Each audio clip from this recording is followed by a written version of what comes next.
Hemaji, you can start. I can start. Okay. Namaste, everyone. Thank you for joining this. Many of you are going to miss this live demo that we are doing it, but anyway, later on we are going to post it on the YouTube so you can take advantage of that.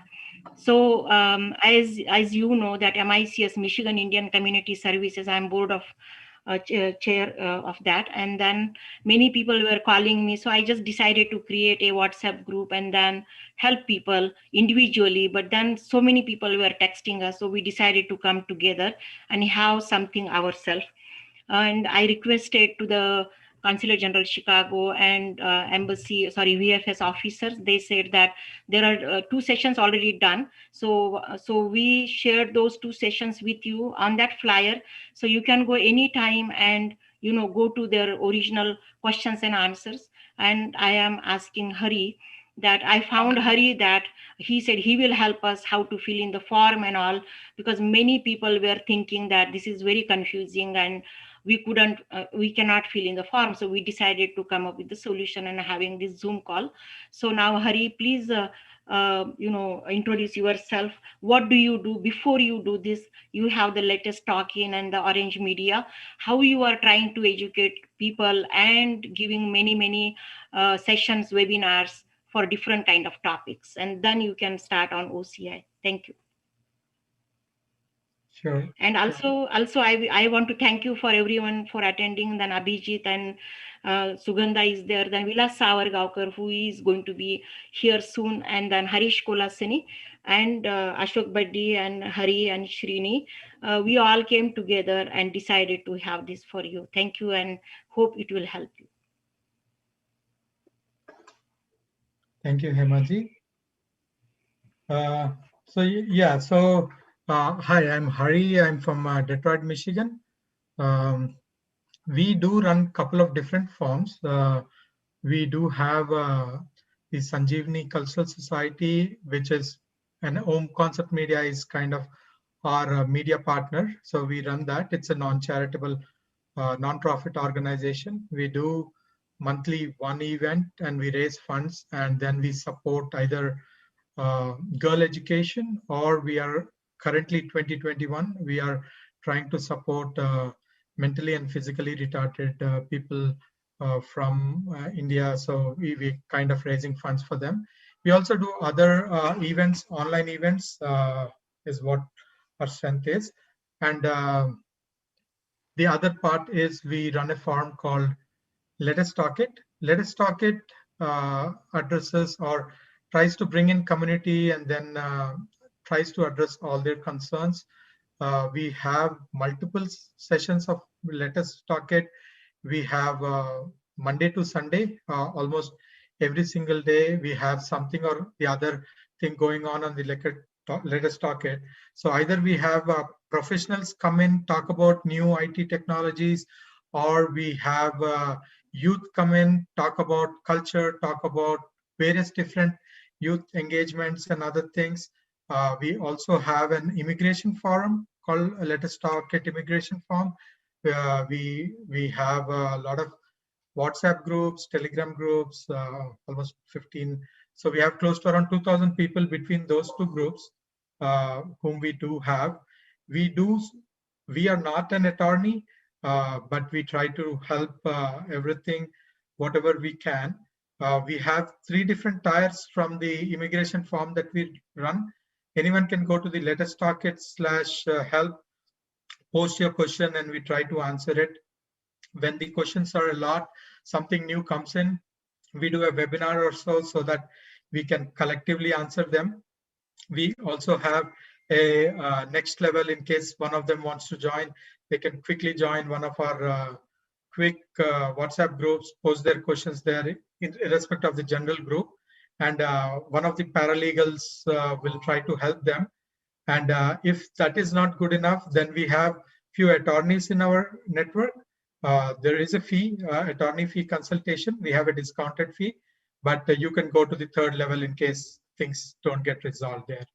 So apart from that, we have yoga and other things. We have investment forum. We do hedge funds, stock, real estate. So you name it, crypto. We have we have formed fewer for-profit LLCs, so it's not for non-profit, but we don't charge anything. We try to help the community in their investments and other things. So we kind of try to do from all areas. So today we are trying to do the OCI application. So we'll concentrate on the OCI part, but that's about Let Us Talk It and Home Concept Media. So Hemaji, do you want to chip in anything, or you want me to start off? You're muted, Hemaji. Okay, so sorry. Yeah, I did not get time to introduce about MICS that we started as soon as the pandemic started, and we are helping needies and whoever have any questions about immigrations or we are also helping for the emergency visas. And then suppose there is a death in the family, we are helping them to sending the human remains to India. And we have many other projects, but I don't want to take your time. So you can visit our website, micsgroups.org. You will get all our projects, and you can also be part of that as a volunteer. And thank you, and Hari, you can move forward now.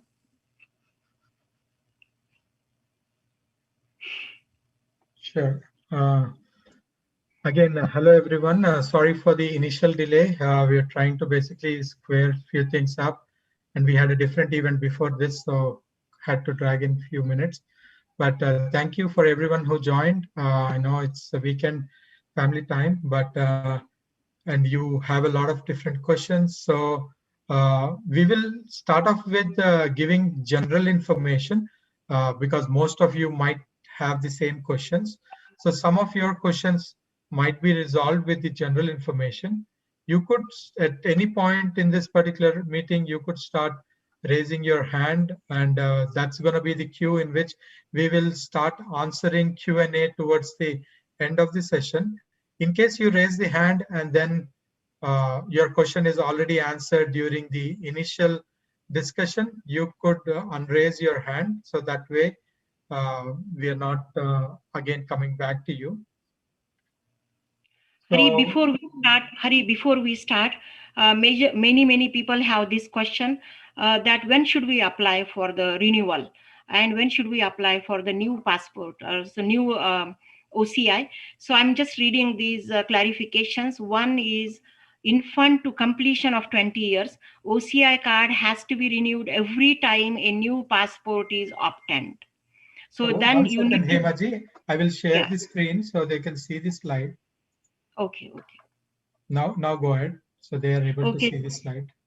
So there are 4 categories. One is infant to completion of 20 years. Suppose you are born in India and your child is born in America. So as soon as his or her passport changes, you need to apply for the renewal of OCI card. So it says OCI card has to be renewed every time a new passport is obtained, that is infant to 20 years. Above 20 years to completion of 50 years, reissuance of OCI card not required each time a new passport is obtained. So many people are having misunderstanding about this. So only as many as times up to 20, then only once from 20 to 50. And then 50 years and above, again, only once. Reissuance of OCI card is required once on acquiring a new passport after completing 50. So many people ask the question that suppose I'm 49 and today is my passport is renewal, new passport. And if I complete tomorrow age 50, what should I do? You have to reapply for the renewal of, and then after that, no more application renewal. So if first OCI obtained after completing 50, for example, I am 50 and I don't have 50 plus, I don't have OCI. In my case, reissuance is not required at any time. So these are the four categories. And at the bottom, it says application form, and there is a website, passport copy, original OCI card and its copy. This is for the renewal. They're talking about parent authorization. This is for the minors. They're talking about sworn affidavit only in case of applicants who acquired their OCI card in the foreign spouse category. For example, your husband is from India, wife is in America, so American. So that's what they're talking about. So Hari, you can talk. This was very important to make them clear. Sure, Hemaji. One small, like you read it out, but in case someone has a question, when you said 49 and 50 example, a small change in that. So if your passport was issued before you turned 50, till your passport expires, you don't have to get a OCI reissued. So let's say you got a 10 years passport at the age of 49, that means till 59, you don't have to reissue your OCI. So it is for Okay. all passports issued after the age 50. If a passport was issued before the age of 50, it is still good. So any passport that is issued after you turn 50, then you do have to update your OCI once. But then I have a question about recently they said that until end of the December you don't have to carry all those passports. So the person who is not 50 and then suppose he's finishing his new passport is coming at age 59, then do they have to carry the passport after December 31st in So that case? So for now, till end of the year, they have suspended the requirement to carry the new passport. But I would say if you have it, just carry it. The problem is the information doesn't get replicated to all people at timely fashion, and you might still experience some difficulty. So if you have it, we highly recommend to carrying it, but you can show them the article at this point till end of the year. So even let's say you were supposed to get an OCI renewal, be it for any reason, because your minor kid changed from 5 to 6, you don't have to renew the OCI. You can still use the old OCI. You don't have to carry your old passport. You can just carry your new passport. But if you have the old passports and OCIs, always recommended to carry it, because sometimes it's not about immigrating in India. Let's say you are in UK or something, you're going through a transit and there is a different country customs and immigration guy questioning you. He wants to know what all countries you visited in the last 10 years. They might be able to pull it, might not be able to pull it with your new passport. So they might ask you that, hey, can you basically provide me the old one? So the rule is only suspended for India. You might still have issues if you have transit. So always carry all your previous OCIs, all your previous passports, if at all you have them. Okay, I see a couple of people raising hands, but we will definitely come to everyone towards the end. So we hope we will cover most of the questions during our initial Q&A. So we'll definitely come to you, ma'am. So basically, I know the biggest challenge with the OCI is the process kept on changing. And right now, in the last 2 months, it's been changing almost every week. And it's not the process is kind of stabilized, but there are few other things that are changing very rapidly on whether to take the old passport and other things. So we are not from the embassy, we are not an immigration lawyer. So a disclaimer, we are trying to answer to our best of our knowledge from our past experience, from keeping up to date with the information, but do consult the Indian embassy website or the OCI services website always for the greatest and latest information. As far as travel to India is concerned, the Indian embassy sites are updating, but I see that the Delhi airport site is updating it much faster than anyone else. So these three websites always keep referring to so that you have the most accurate information. So we will start off with the OCI application. So basically, for the OCI application, the website is the ociservices.gov.in. Now, there were a couple of other websites. It was not always with the same service provider, so it kept on changing. But I think so. This is a new contract. This is going to stay for some time. So, for any information, your first point of reference should be the ociservices.gov website. This is the website that you're seeing, and you're going to basically get a couple of pop-ups. You can close that, and this is your OCI website. When you log in into the website, this is the website that you will see, and you will see a couple of different things. You will see an OCI inquiry, you will see a few other miscellaneous services, you will see an OCI registration. So Hari, this is Hema. Because of the logos, they cannot see the link of the website. But for all of you, we are going to post all the links, all the new regulations at once. So please hold on to that. We are going to have it so everybody can take the snapshot of that. Okay, so go ahead, Hari. I'm sorry. You can post the. Thank you. Yeah. Sure. No problems. So I'll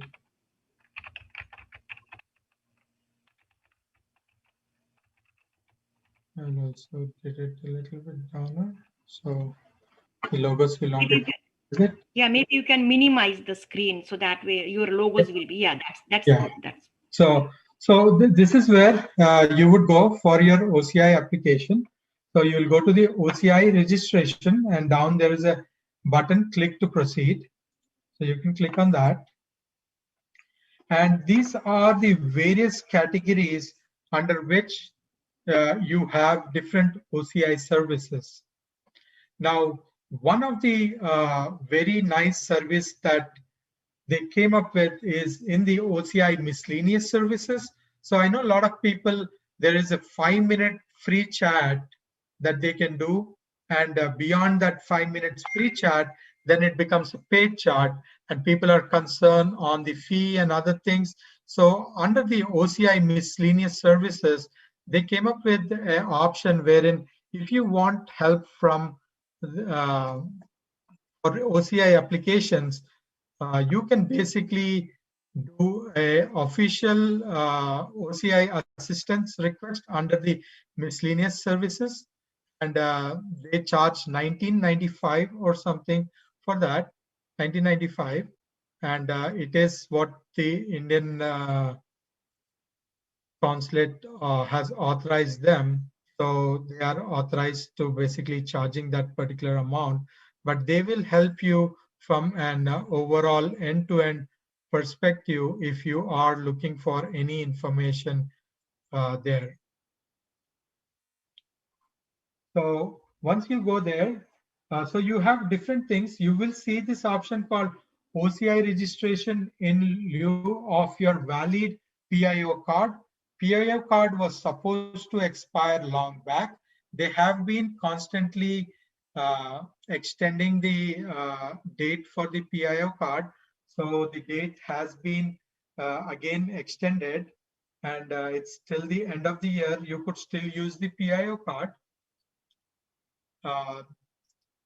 There are two things that you can do on the PIO. One is if you have a PIO and you want to convert to OCI, we always recommend it to convert at the earliest possible time. But right now, if you think that you do not have the timelines to convert, because roughly it is taking around 9 to 10 weeks right now with the new OCI application. So if you did not have an OCI card in the past, it's taking 9 to 10 weeks.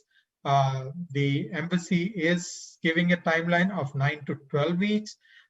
So do not kind of think that, hey, one of your friend got it in 5 weeks, someone else got it in 6 weeks. Yes, they are trying to do their best. They are trying to support them as early as possible. If their load is less, they are able to service it faster. If not, they are taking that extra time. So be prepared for that. So in case you do have your PIO and you think that you might have to travel, then do not, like you could calculate yourself and you could do the PIO to OCI conversion. But you have two options. The documentation is exactly the same for both of them, except for the OCI registration. If you have a PIO card, you need to send your PIO card. And if you lost it, then you need to basically have a police report and then also attach a complaint. Nowadays, all the reports are, most of the places, they do offer online reports. You apply, it gets approved in a day, and within a week, you can request for a report. So just because you applied, few people are waiting to get a report, you do not get a report automatically. So you only get a confirmation that your report is approved with an approved number, and then you have to go and you have to request for a report copy. After 4 to 5 days, it is available in case you have to request one. So I'm assuming most of us are in a situation wherein you just got naturalized. Congratulations on that. And you are looking for applying your OCI card for the very first time. If you are not, then it's still fine. We will come back to the other cases too. But assuming that is the case, you recently got your US citizenship and you are looking for applying your OCI for the very first time, there are few things that you have to check. You have to basically make sure you have all your documentations and other thing. One good thing about it is at any point of time, if you are in between your application and you lose it, you will have an option to coming back and resuming your application. So let's start with the new OCI registration. So you can read, so do not skip these things. I read it, so some of these I might skip it, but few of them, so everything has to be in caps. And this is where some of you might have issues with your application not getting timely processed. So make sure you read all of the instructions. You have to be a major in order to apply for this. So these are the different instructions for you. It also talks about the various documents and other things that you need. So I am going to just copy it for now. In case we have to get back, it might be easier to just show you at what point is this information. So I will say I have read the instructions.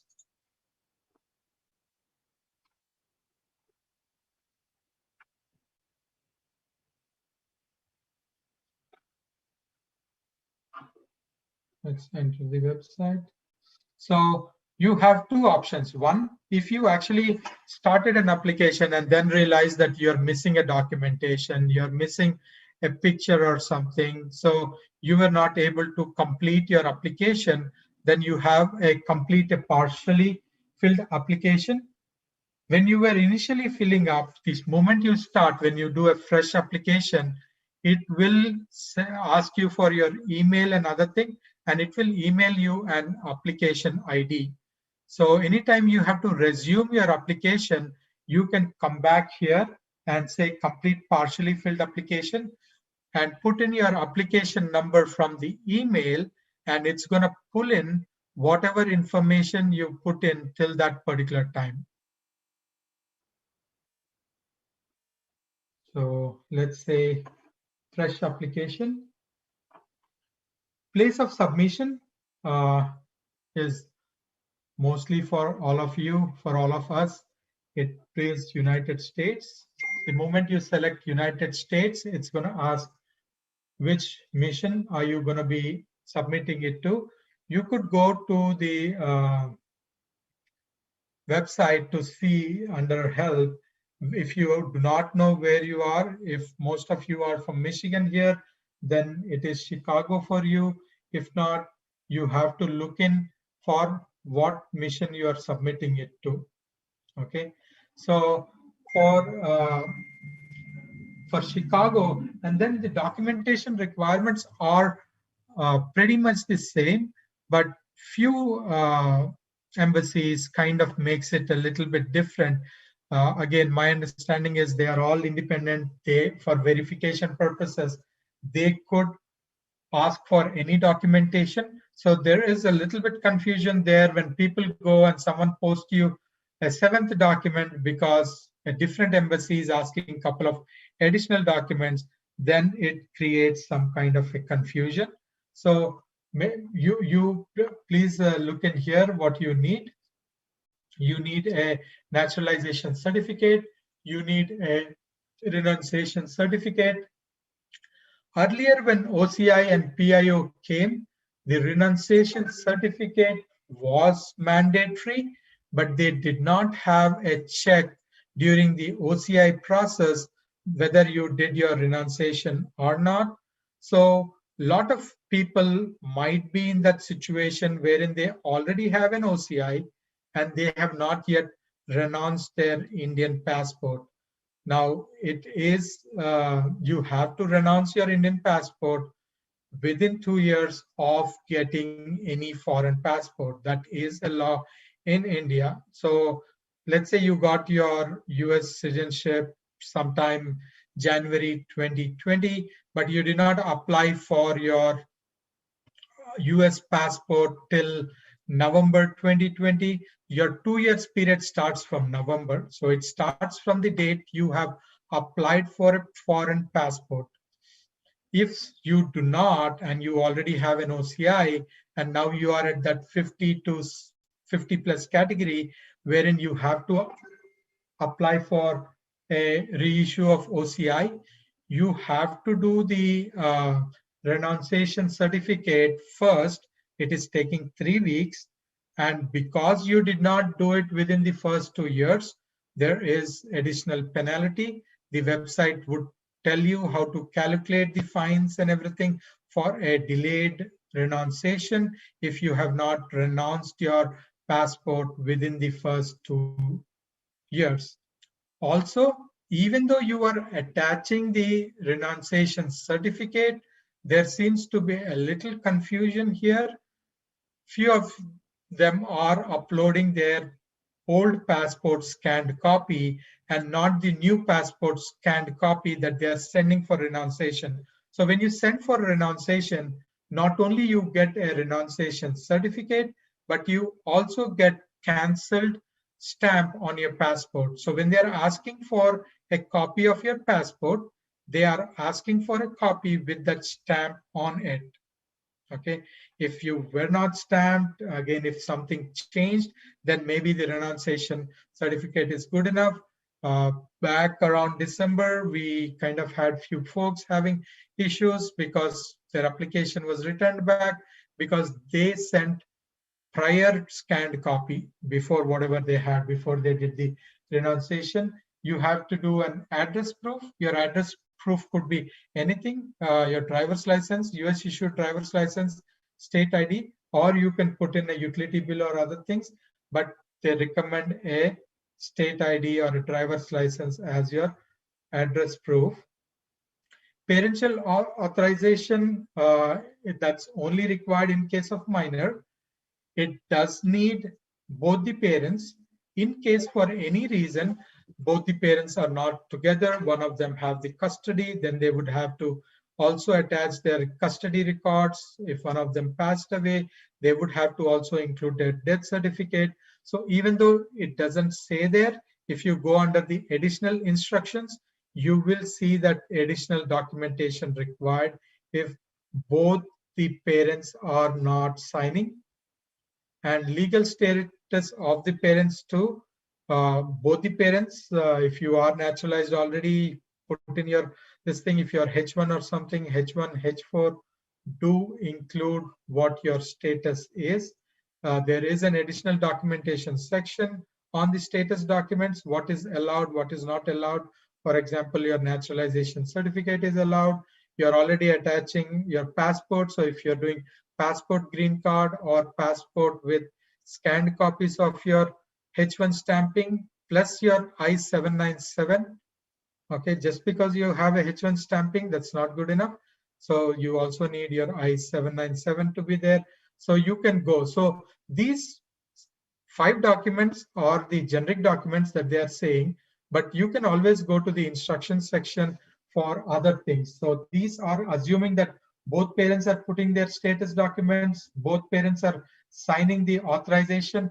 There is a couple of different things wherein you can get a parental authorization template, but it is, if it's not there, you could just write it in your own words too, that we, and then you put both the names, father, mother. But on the Indian Embassy, there is a parent authorization form that you can use for OCI. There is one more that you can use for travel in case the minor is not traveling with one of the parent. Okay, and then you enter the surname. Now here is a little bit tricky. Your surname and your given name have to match your American passport. Okay, 95% or 99% of us, doesn't matter, because our Indian passport and the American passport might be exactly the same, but there could be few Indian names that are too long, and then because the number of characters in the American passport are limited, they might have cut short the name. So here the name has to be as it is in the passport. Okay, so the thing is, I've got to put in some info here. So I'm just going to put in some info here.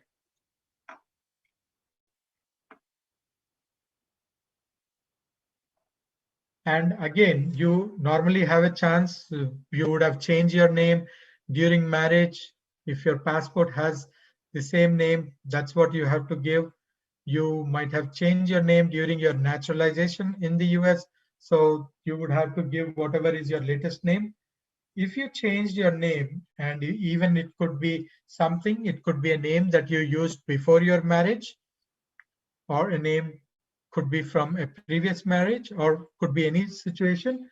So do click on this and do give your additional information about your previous name change too. If at all you do have more than one name changes for any reason, you put in your current name, your one previous name here, and you would attach an self-affidavit telling that the other names that you used and how they are being shown in one of the documentation. They might accept it, they might ask you for additional document, or most of the time if you self-attest it and send them, then it's good enough on the other name, as long as you have proof of the name change. So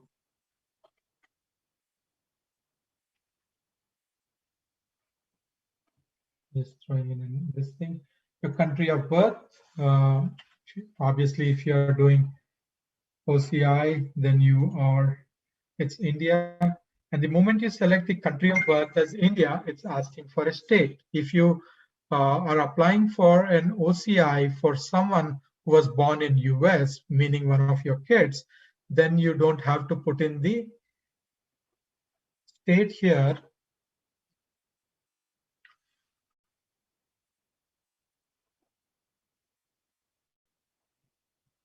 Place of birth, a little bit tricky question here on the place of birth. You might, it all depends what is your place of birth in your American passport. People do not keep the place of birth consistent. When doing the American passport, they put India as the place of birth. And when you're doing your Indian passport, you put in your village or city as your place of birth. So it is a little bit tricky here on your place of birth.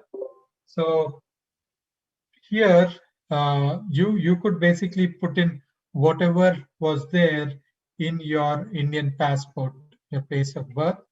If it doesn't match with your American passport and it is India there, they kind of know that your country is India, so that's why it's India. So just put the other one which is more unique, or uh, that's what I've seen more success in people. And then you can just put a note in your application, in your like, if you have to put in any clarification, just include a letter on the place of birth. I have heard different things on different forums on this particular thing. So I've been asking or suggesting people to just put whatever is there on their Indian passport. But please, in case someone can throw in any clarification or any their experience, if they put in that they had problem, please let us know. But for now, I'll just put India. Your current nationality?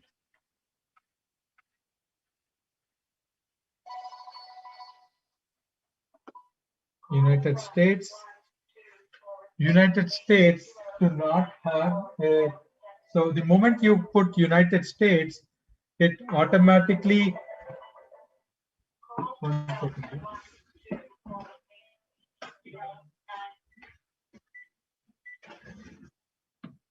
All right, sorry for that. The moment you did it, it automatically removed the national identification number here, because for US, there is no national identification number. People try to start putting in your A number, your SSN, and all those things here. Do not put any national identification number here. For United States, we do not have any national identification number itself. Visible marks, if there are any visible marks, do put in. Hari, there are some people who are holding the green card right now. So, but they have Indian citizenship. They are asking that their children are born in America and they are 25 plus. Can they apply for the OCI? So, if their parents are not American citizen, I think they cannot apply for the OCI card, even though they are born in America, because right now there are some people who are green card holder, not US citizen on our chat right now. Yeah, so the parents do not have to be American citizens for the kids to qualify for the OCI. If the kids are foreign nationals and the parents are from Indian origin, then they all qualify for an OCI. So if you are on a H1 and your kid was born here, definitely he is eligible for an OCI. So in that case, you would basically put both your country of birth also as US, and then your current nationality also as US for them. Remember, this information you are filling in for them. If it is a minor, there will be an additional section wherein you would have to fill in your information. This is the applicant information. So it would, you would have to put in your minor child's information here, and then you would apply. Hope that answered, Hemaji. Then if they are 25 and above and their parents are green card holder, what should they do? So if they are 25 and above too, they are US citizens, their parents are Indian origin, so they can still apply for OCI. But they are not US parents are not US citizens. They are green card holder. They can still apply. Their children can apply for OCI, right? Yeah. So the requirements for OCI is you have to have a foreign citizenship, and then your parents or grandparents or great grandparents who under the 1950 Act were eligible for getting Indian citizenship, then you are eligible. So right now, if you are applying, think it like this, right? If you are 30 or 35 or 40, your parents are not US citizens, you are a citizen, but you are still able to apply for an OCI. It's the similar case for your kids too. They are 25, they are 20, they are 15, be it any age, they are a foreign national, and their parents or grandparents or spouse, one of them is an Indian origin, so they all do qualify. Okay, thank you. So, thank you. Sure, Hemaji. So there you put in your this thing, visible marks, other things. Then if you say you're married, you do have to fill in the additional section of the. So once you fill this particular thing, so you will get, you will also have to fill in that, but there comes your passport information.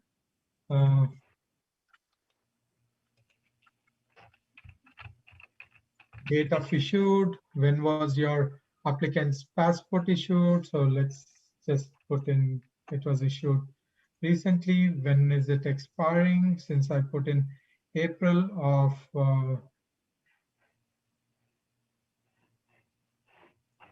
so one thing is, for you to apply for your OCI, your passport should be valid for at least 6 months. If it is not valid for at least 6 months, then you are not eligible for applying for your OCI. You can renew your US passport 9 months before. So you can go ahead and renew it and then go ahead and apply it. Um, so we put in 2021. So 2020, 31 April, let's put March 31st, it expires, place of issued, wherever your passport was issued, previous passport number, because if you're putting in this particular thing, here you would put in, so this one you are putting in your US passport information. And here you may be putting your US passport information, or you might be putting your Indian passport information. They do not know, but you are going to be basically putting in one previous passport information here.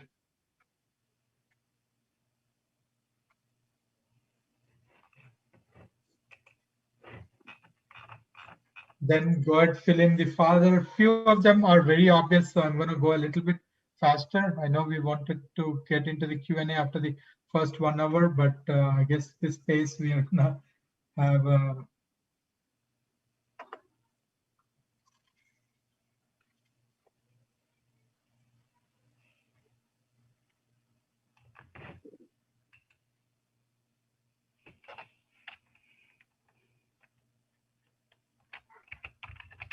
so this is the one important thing, wherein you are saying, are you applying OCI on the basis of your Indian spouse? And they made a recent change to this like a week back. A week back, earlier, if your spouse was of an Indian origin, you could apply, even though you were, well, you could not apply, but you didn't have to mandatorily disclose the letter and other thing. But now if you're divorced or something, you no longer qualify for OCI. If your kids stay there, so for some reason you're divorced or something, unfortunately you have to basically pick a visa. If the kids are too small, if the kids are of an age, then you can apply for your OCI based on your kids. But till that point, if you're doing no, you're not applying it based on your spouse, uh, you can go ahead and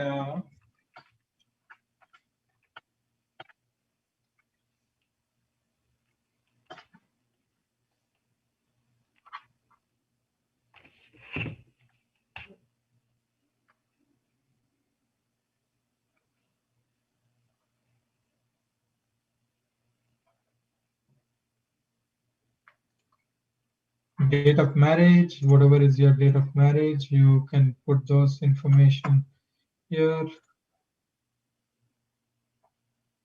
Spouse's passport number, passport date of issue, and other things. If you have it, do submit it. If you do not, it is not required. This is the most important part in your entire this thing, is relationship with the root Indian. So how are you qualified for an OCI is being defined here. So your documentation depends on what option you pick here. If you yourself were an Indian citizen in the past and recently you got your OCI, you could just say self. Or if you were basically an Indian citizen based on your father, mother, grandmother, or great grandfather, then you basically pick one of them, great grandfather or great grandmother. You pick one of those options. If you yourself were a citizen in the past, then it becomes much more straightforward. You just do self, and then since you are anyways giving your Indian passport, that's good enough. You also have to give your birth certificate. If it is your parents, then you have to provide the parents' birth certificate and passport copy. In case for any reason your parents do not have a birth certificate, could be anything, they never got it registered or something like that, then they could basically do a self affidavit with a couple of witnesses telling that they were born in India, and then get it attested and can submit that. Whatever additional documentation you have for your parents, their driver's license, their voter ID, please do include that at that point. Their Aadhaar is not a citizenship, so it's either your voter ID, your ration card. So one of those things you have to attach. Your driver's license in India, your Aadhaar card and other things are not considered as your proof of citizenship. So let me say save and continue. Occupation, you do have to give a letter basically based on whatever your occupation you are putting in. If you're self-employed, obviously you don't have to, but if you are putting in something, you also put in your employer address. If it is yourself, you work for yourself, you're an attorney or someone, obviously if you're an attorney, you know this, but if you are a doctor or something, you can put your business address here. Or if you do not have a business, you practice from your home itself, you could put in your home address itself here.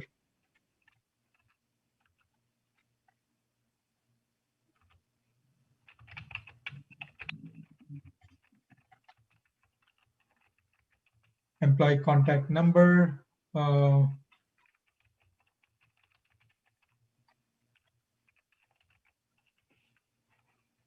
that you can put your present address, whatever is your present address, you can put your present address, your zip code,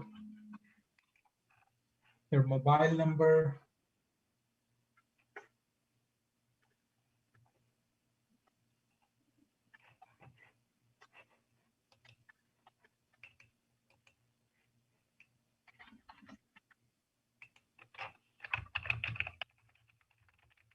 Save and exit. Okay, so normally you don't have to write it down. We will write down this application number because we did not give a proper email address. But if not, you would normally get an email with that application ID. For anything else, you have to basically do that. So this is the first part of your application. You finished. You did your OCI application. Now you have to go. So first, so this was on the Indian website.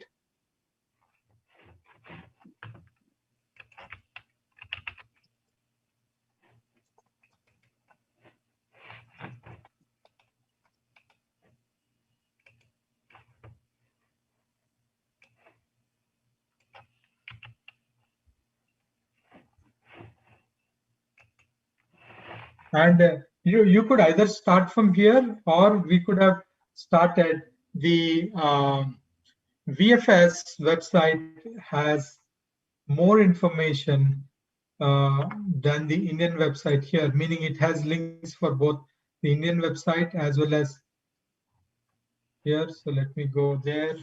Let me go to services dot, and I know I minimized, the bar was coming in between, so I minimized it.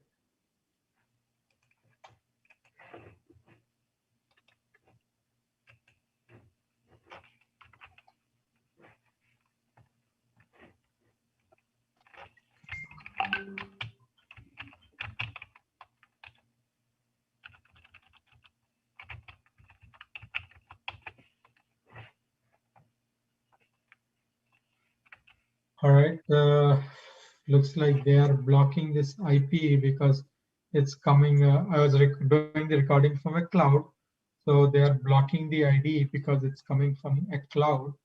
So let me do this. Let me go back to our initial Zoom screen, and I'm going to share my desktop.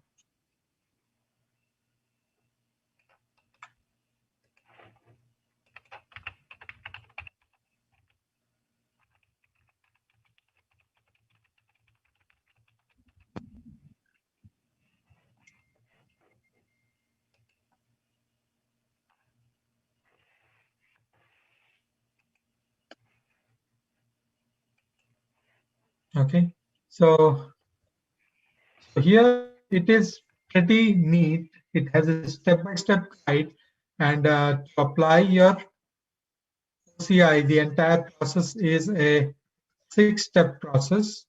So right now we kind of go here. You first need to identify your OCI type, and that's what exactly we kind of did earlier. We went and we looked at that, but you could go and do a new OCI, and this is where all your information is, your fee, your documentation requirement for each step. There is for an adult, there is for if you have a foreign spouse, what it is. So everything is kind of outlined here very clearly. So let me just make sure the entire full screen is being captured. I know people on Zoom are able to see the YouTube. I don't have the full screen, so I'm gonna, okay. So I'm gonna go back 1 second just for the benefit of people over YouTube. I did not have a full screen. So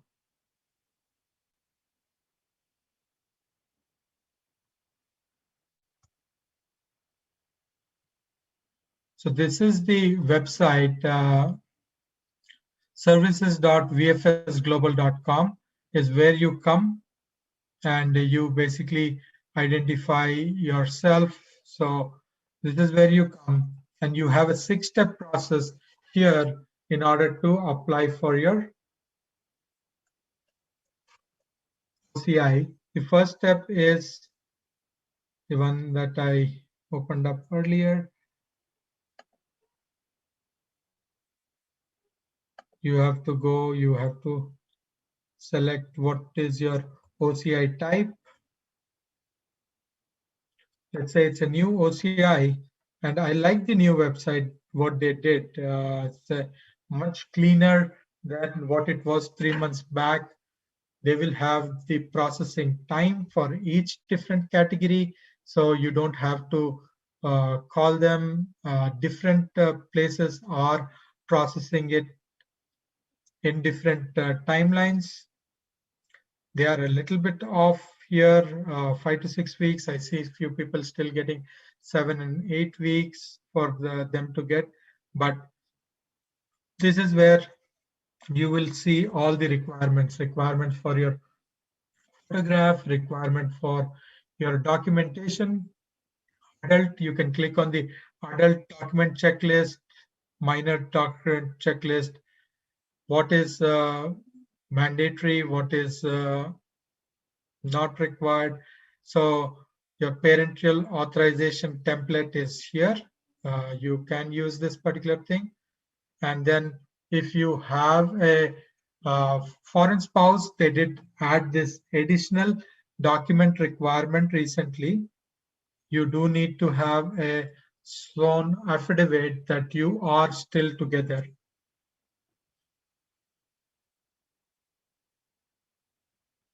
So that's your OCI fee. Other things, VFS service, the courier, it's up to you. For returning your card and for returning your passport, there are 2 options. You could either use your own self postal. If you think that they are sending it slow, you want it at a much higher speed, want it for expediting next day before 8 o'clock, 10 o'clock, all those various options that you have. Obviously they cost, but if you want to pick their standard, then you have to wait for a day or 2 after you finish it, because they are going to generate those uh, mailing labels and send it to you. You have to use that if you're not using one of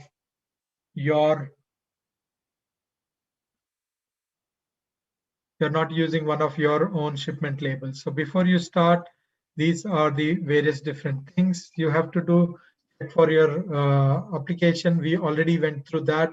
Your prerequisites, this was the photo prerequisite of what size the photo has to be, the minimum dimensions, the maximum dimensions, and all those things.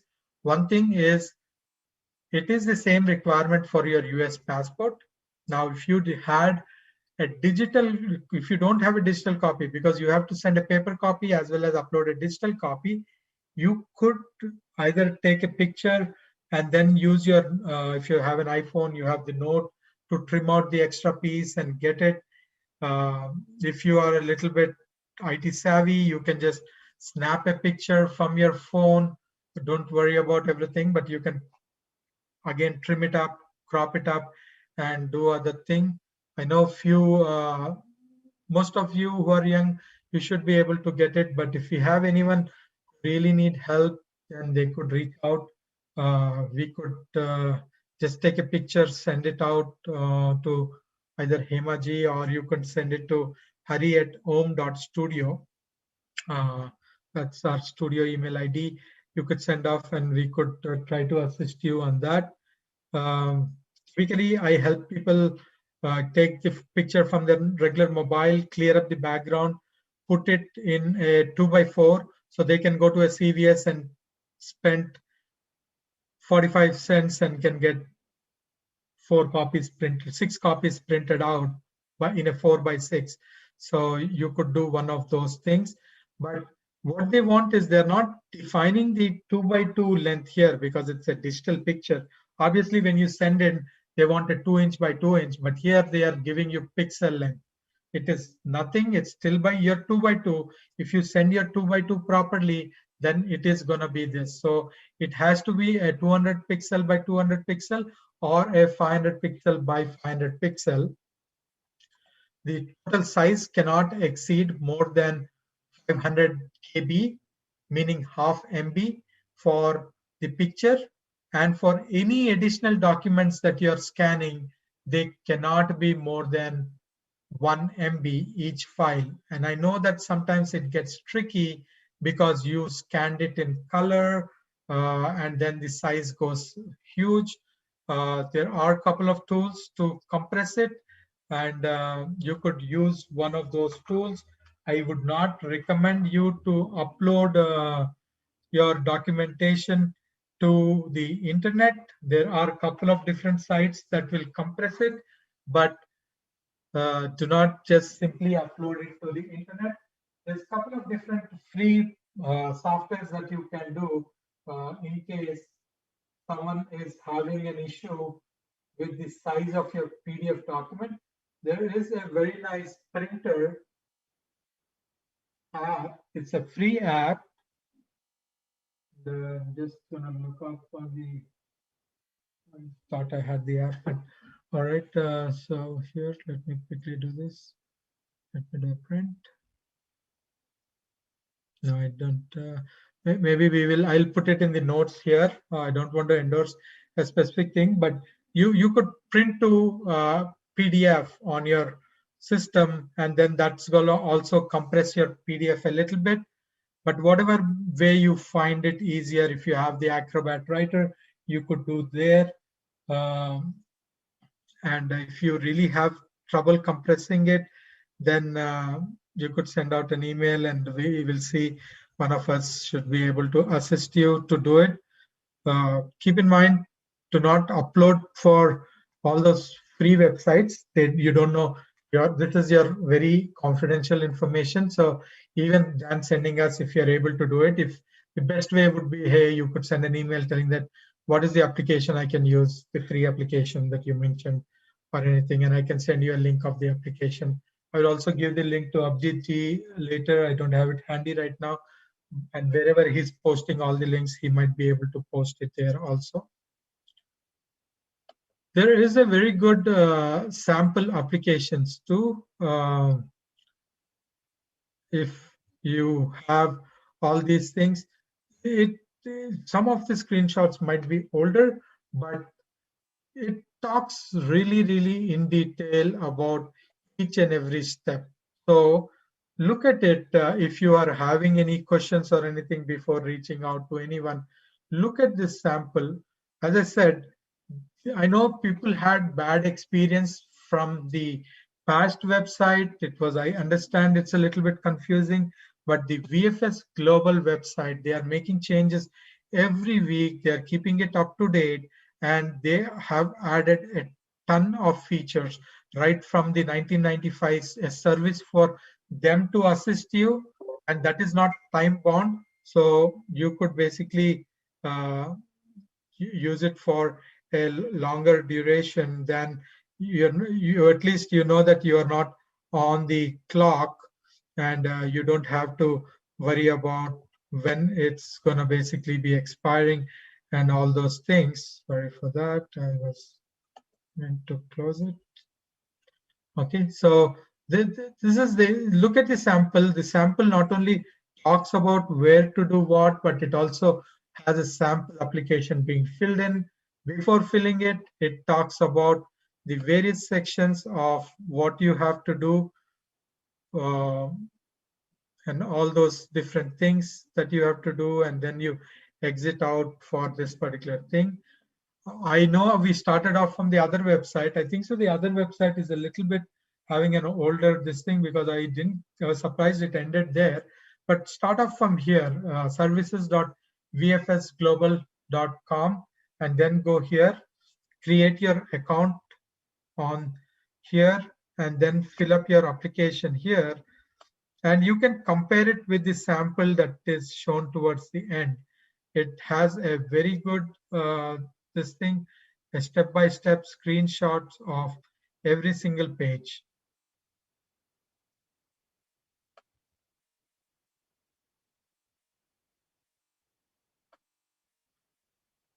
We go back here. Similarly, there is a document checklist for minors, adults, and everything. It talks about what you have to do after you did this registration. You can use the VFS courier service, or you could do it via FedEx or any other service if you want to do it by yourself. So it's going to give you instructions if you are doing the VFS via the VFX FedEx collaboration, or if you want to use USPS or UPS, or want to use FedEx or any other service, you can use it. Since the VFS uses FedEx as their primary service, is best recommended to basically do using FedEx. The return envelope, so when you're sending documents, you can send it using anything, but I would recommend to do everything via FedEx because they are much tightly integrated. But if you are, for any reason, sending it through USPS, you can send it.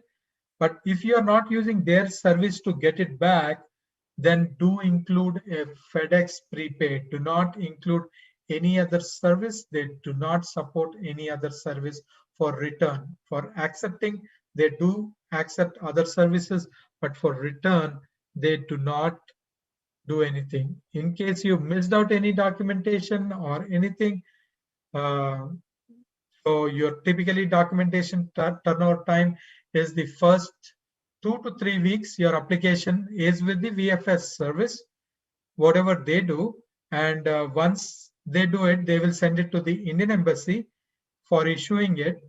And if it is a reissue, whatever embassy they are sending it in US will do a reissue. And if they are doing a brand new OCI, then it has to get approval right from India. So it will take extra. But if at all anything happened, it will happen during the first 3 weeks. VFS will check your documentation and will let you know in case you're missing any documentation. Someone in the group posted something. I was supposed to respond and got carried away in a different meeting. But yes, if you got an email telling that your application is now submitted to the Indian Embassy, the chances that they are going to ask for any additional documentation is very, very slim. Okay. And typically after the second week or max by third week, right now we are seeing an average time of 7 to 9 days within which people get the email telling that your application is now submitted to the Indian Embassy. For the first 7 days, you know that the embassy so once it goes to the embassy or something, they might send it, they might send you. If you do not send your documentation at that point, uh, you will not get your uh, any refund or anything. If they are asking for any documentation and you are not able to provide the additional documents or not completed within 7 calendar days, then the embassy/consulate may stop processing your application. And if they stop, then you have to put in a brand new application. Okay. Even though they have it, I've seen a lot of people having success calling VFS, sending them email or anything, and they were able to basically have their application continue or resume the processing. So that's the first thing. And then you do a begin your application and you have now identified what category it is. So you can go ahead and then do on the first thing is go to on the government website. You can go and fill in the form.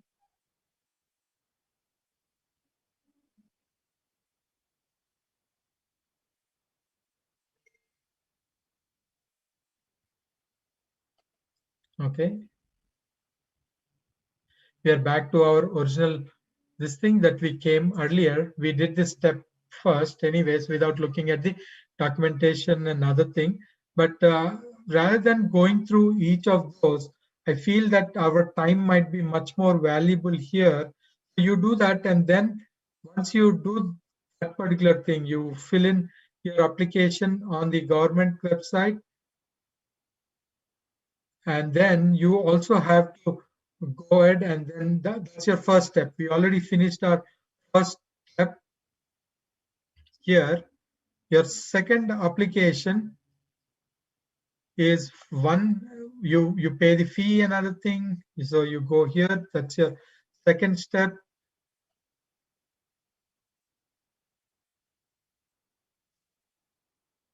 Is to basically make sure you are looking at all the different documentation, latest information, and all those other things.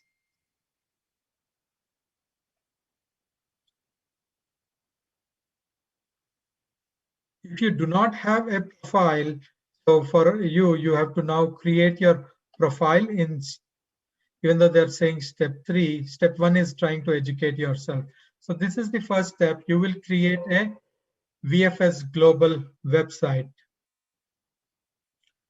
This website is going to be your point of contact for all of it.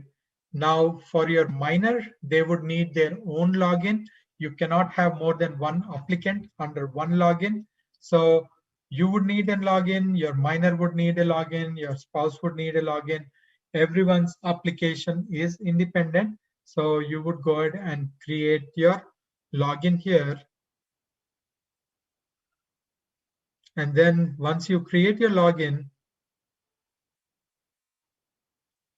you will submit your application. You'll create a login, and you can also have an option there wherein you can go and fill up what kind of application you are doing. If you are doing renunciation of your Indian passport, do that first. Wait for 3 weeks for your passport to be returned, for your renunciation certificate to be returned, and then you would go to your next step, which is filling up the application. Now here in your step 3, once you create your application, once you create a login,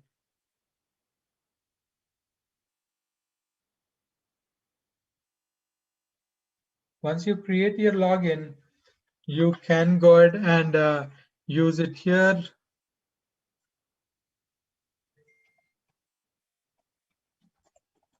It is going to ask you to verify that. So I'm not going to create a login here. Let me just stop sharing. Let me just log in once and then I'll share back.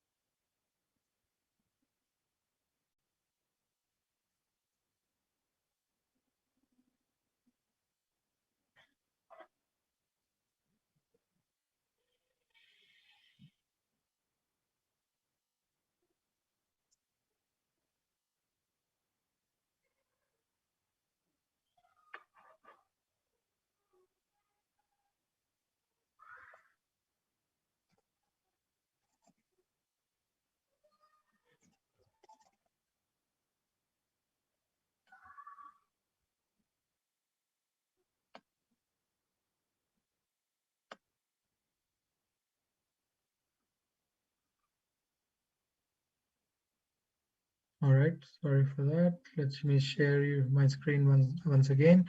Once you create your login at the VFS site, so here you have a create your application. You can go ahead and click on the create application once you pay for your uh, courier.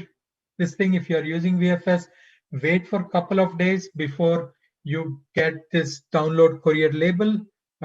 It's not sometimes available immediately. Sometimes it takes some time for you. So once you get that, you can go say create a new application, and you could go uh, create your application where you are uh, creating. Let me kind of remove this logo star. So,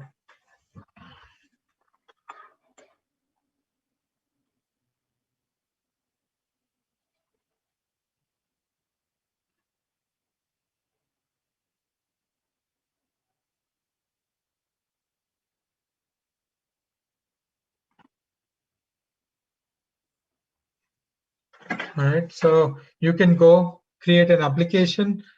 Most of the stuff that you gave in the first step on the government website, which is the Indian government website, is what you have to again type it in. And I know it's a pain to do it twice, but you would have to again go ahead and type in all of your information here. Select your postal type, which type you want to do, whether you're going to do a payment by money order or a banker's check, or you're doing an online payment. Um, I feel the online payment is the most convenient thing, but I will leave it up to you. People have their own reservations when using payment information online. But you would go there, you would select which center you're doing, you would do what you're doing, whether you are doing a reissue of your OCI, or you're doing a renunciation of your Indian citizenship, whatever you're doing. In that case, it's OCI, and it is a new OCI or OCI in lieu of whatever you've selected in the government this thing. And then you hit continue, and then you basically do not have anything here. So you can go add your information. Go ahead, enter all of these. Here you have to enter whatever you entered in the government website, whatever was your information reference number that you got in your email, or it will also be printed towards the end of the application. You put that there. It will ask you for all of the documentation. You can have that documentation. If not, you can also go through the additional documentation. So this is basically our second step, is to basically create your login and basically create your account, create your application. Sorry, third step, create your application there. And then you need to submit your physical application to VFS. So you just click it in, it's going to give you the various addresses and everything of where you have to send in your physical package and other thing. This information was also there in the earlier this thing. They are saying do not send your OCI application to the consulate directly. It has to go to the VFS office so that they can forward it to the right department. And then once you do that post receive, they are just giving you information that the VFS will send you a confirmation that the application has received. You will have a tracking number from that point, and you should be able to start tracking your application. So the key here is to have proper documentation, upload it in the right sizes, have the proper photograph, and then it makes things easier. Any ambiguity in this particular thing, you have the best course is to also, I know you might be having a very genuine reason that you might not be uh, having certain documentation, and in all those cases You just have to basically make sure that you are giving a proper explanation to them why you are missing that, why there is a name change. Your name is too big, it doesn't fit there. You had to basically, the US passport name is what you have to do. So you do have to give in all of those information. Just put in a letter towards the end of it, so that way all of your other concerns can be addressed. It's okay for you to just write a small letter, a cover letter with any disturbances you have, rather than they coming back and then they asking you for that explanation, and then you're sending in the same information to them one more time. So hope that helps everyone. Hemaji, if you have anything, please do add, uh, or let us know what next. And we will basically, we have few people who already raised their hands. We could go and start answering some of the questions. Yeah, so before we ask them to start, there is a question that very important for renunciation form. Who doesn't have a old passport? Can you provide the link for the renunciation form? That is very important because many people don't have the old passport, the Indian passport. So how should they apply for renunciation, and where should they apply for the renunciation? They're So if asking you, yeah. Yeah. So if you are doing a delay, typically you will have your Indian passport, but if you lost it for any reason, you do not have your Indian passport, you do need to file a complaint. You need to put in what date tentatively you might have lost, what place you might have lost, and other things. If you lost it in a different city than what you reside in right now, or if you think that you lost it in a different city, then some of your local, so if you are in Troy, Michigan, Troy doesn't take an application if it was lost in a different city. Some of the cities do take it. Sometimes you might have lost somewhere else.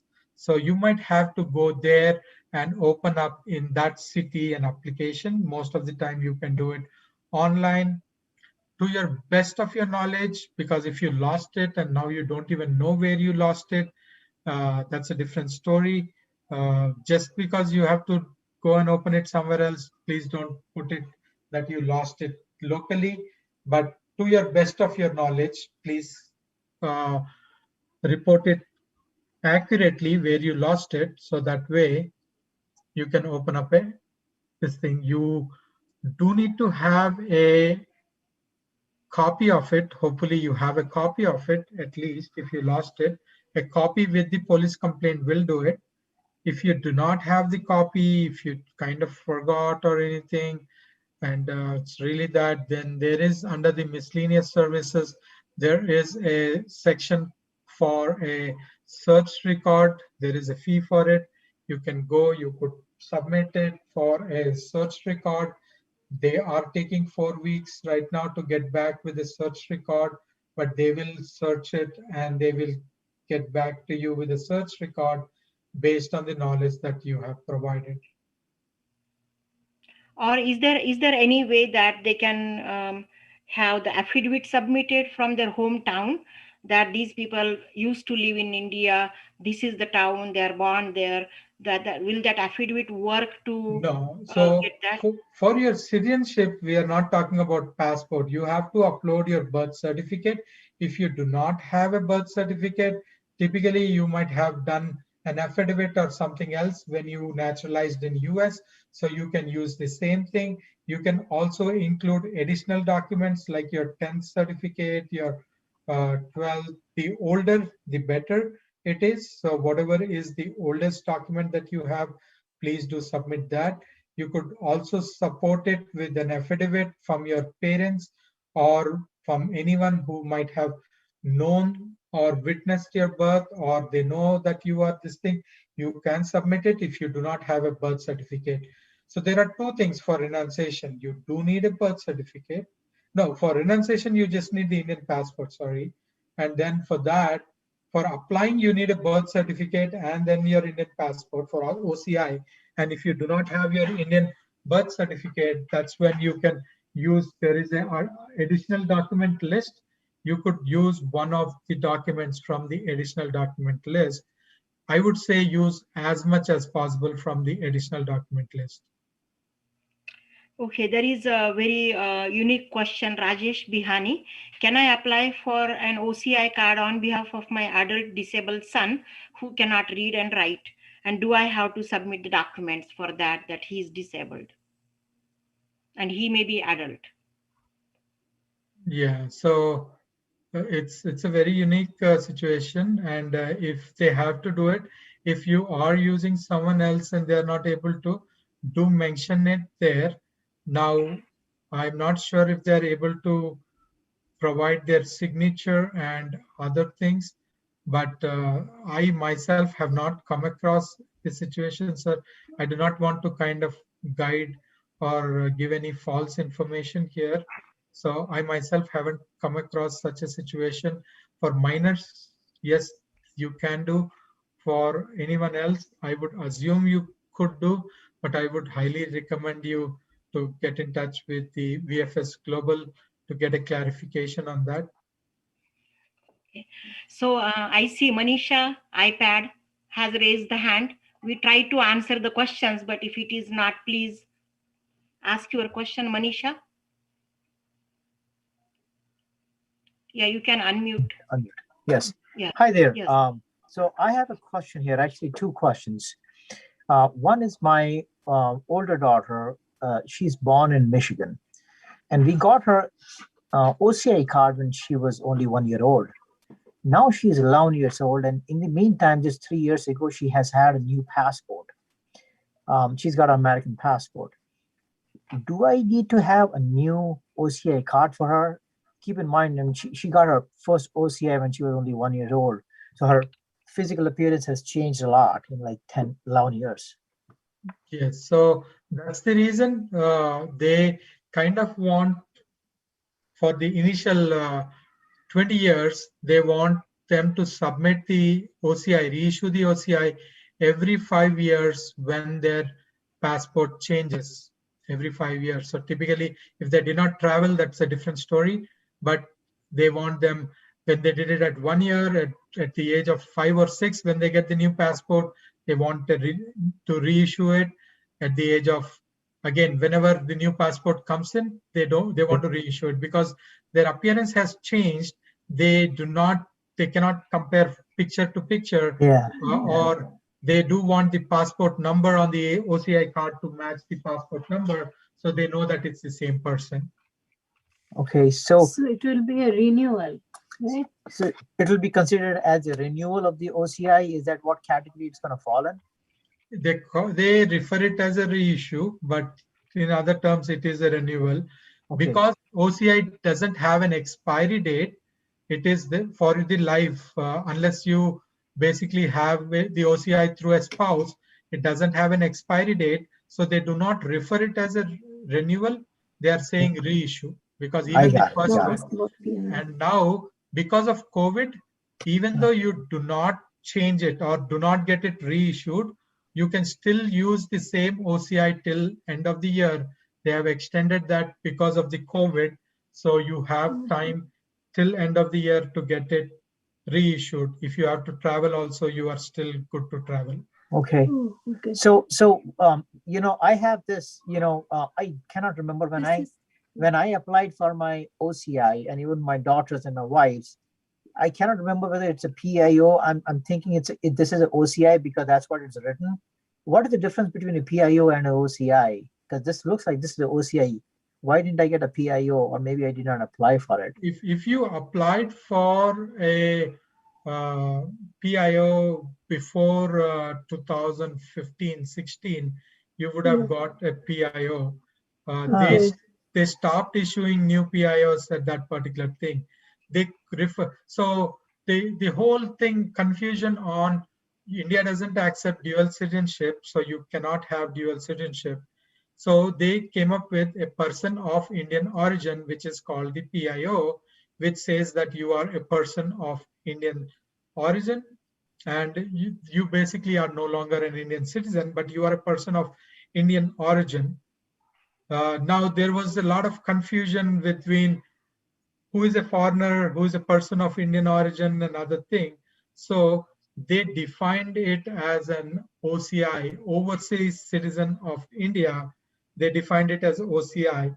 Now they are keeping it as OCI, but the new memo that they issued, they are referring as OCI cardholders as foreign nations. Obviously, we have a foreign passport. India doesn't have dual citizenship, never had. They have been renewing the concept of this dual citizenship or partial dual citizenship from the year 2002 onwards, going on and off with trying to give some facilities, take away some facilities and other things. So if you have a PIO, you're still good to using it till end of the year, but you should renew it at the earliest whenever you can. So my question is, so we will apply under in lieu of PIO card, in lieu with valid PIO, even though it's not a PIO exactly, but should we go under that? Okay. No, not under PIO. You will go under reissue of OCI if you have previous OCI. Okay. You will only do the PIO if you had a PIO in the past, or if you currently hold a PIO, not in the past too. If you currently hold a PIO and you're trying to get a OCI, that's when you'll use that option. Okay. So the next question. Okay, go ahead. Manisha, I'm sorry. I apologize. I have one more question. I'm in the same situation. I got my OCI couple of maybe 10 years ago or 15 years ago. I'm going to be turning 50 in a couple of months. I've been using the same OCI, in my numerous trips to India. Does that mean that this OCI is only going to be valid until I turn 50 and I have to go for a reissue of the OCI after 50? So after the age of 50, anytime you change your passport, let's say you get a new passport at the age of 51, 52, 53, 55, 59, whenever it is, after you turn 50, if you get a new American passport, that's when you need to get your OCI reissued one last time. That would be the last time. So that is really on, on once I get the new passport, that's when I have passport to go. After you turn 50. So you could get your new passport at 49. That's still good till you're 59. Yes, I got it. Thank you very much. I appreciate it. The next question is from Subhash Kelkar. Sugandha, you can reply to this, and many people have asked this question that suppose they move, they have a OCI card with the old address and they moved in the new house or new apartment. How do they have to, submit the new record for the VFS or to change the address on OCI? Sugandha, can you reply for that? And if Sugandha?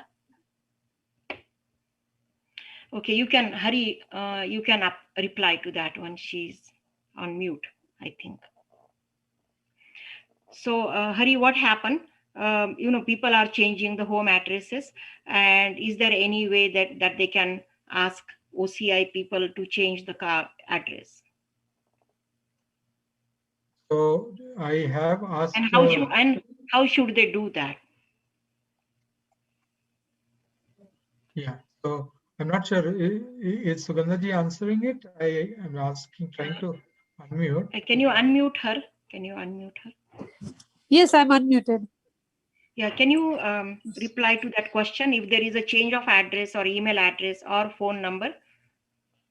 Actually, on the website itself, there was an option that you need to select regarding the change of address. Basically, it doesn't require too many documents. Mainly to support your change of address would be your new license or some kind of utility bill, or many people here might be living in an apartment. So just a leasing agreement or something would be supporting to the document would be good enough. Thank you. Okay, thank you. The next question, Yamini, do you still have a question? Yamini? Now DA, then Ranjana Datta. No, one second. Yeah. So when you ask someone, I have to unmute them. So yeah. Yamini ji I is- unmuted. So I think many of us have the same question in the chat. If the kids are 15, 16 years old, we got a new passport now, but the OCI card has the old passport number. But I think I heard you saying that this year, until the year end, we can travel with that same OCI card that was issued on the last passport, right? Yes, you Yes. can travel. And once you get the new passport after they turn 20, then from 20 to 50, you can still use the same thing. After they turn 20, we can still use the old OCI card that was on the old passport number? No. So anytime after they turn 20, if they apply for a new passport, and then you get it reissued based on that new passport, that would be the last time you have to do before they turn 50 again. Oh, okay. No, she's 16 plus, so we got a new passport just now, but need to go to India this year, and because of the COVID, So without you could apply for a reissue. It's gonna take 1 week. They have it as 2 week, but most of them are getting it in 4 or 5 days. But the official timeline is 1 to 2 weeks that we just saw on the website. So you can apply for it.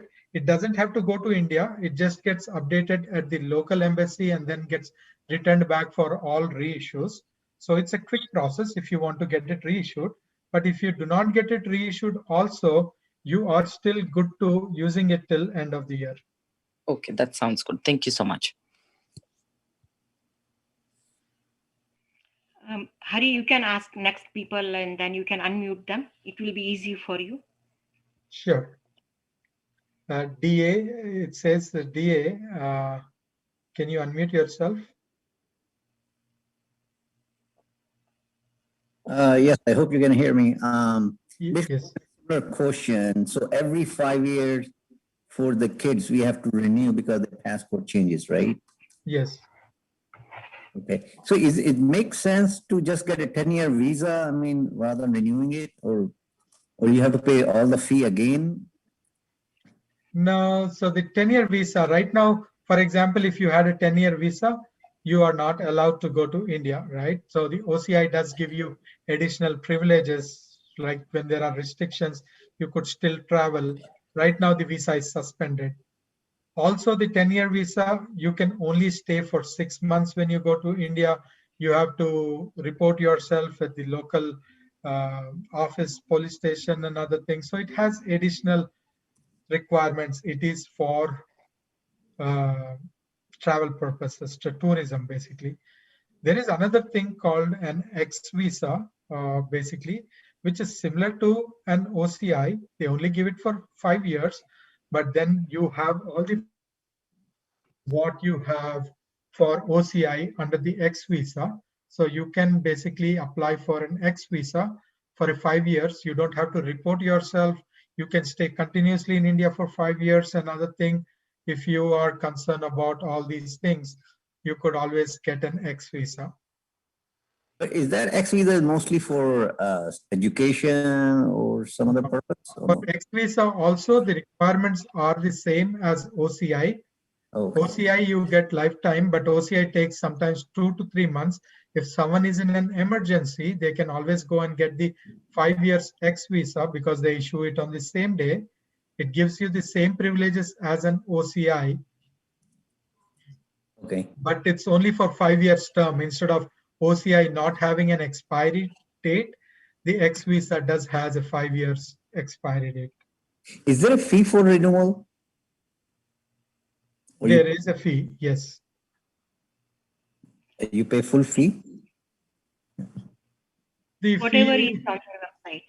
yeah. So the fee is kind of a little bit different for each of them. You can go on to that, and the first thing is you will basically say identify your category, right? If you take the reissue category, you will basically see the fee for that. So when you go type the OCI, the fee for each of them is mentioned there. Hari, I have a question about parents. They have the Indian citizenship, but the child has X1 visa. and she's like under 5 years old, and they have to go to India in an emergency, can they take that child on X1 visa, or they have to apply right now within this pandemic that is disconnect, like, can that baby go with them on X1 visa? If X because you visa, you just mean? said that. X Yeah, visa? Mhm. Yeah, if they So you have are an saying that, X visa is not suspended at this point of time. You could travel if you had an X visa, you were allowed to travel. The only visa that is traveled is suspended is the 10-year visitor's visa. And if you had a medical visa that was issued prior to, I think so, they keep changing that date every time. So I don't remember, but they said initially it was March 2020. If you had a medical this thing, before that you have to again get it reissued to travel. And similarly, they kept on changing that requirement.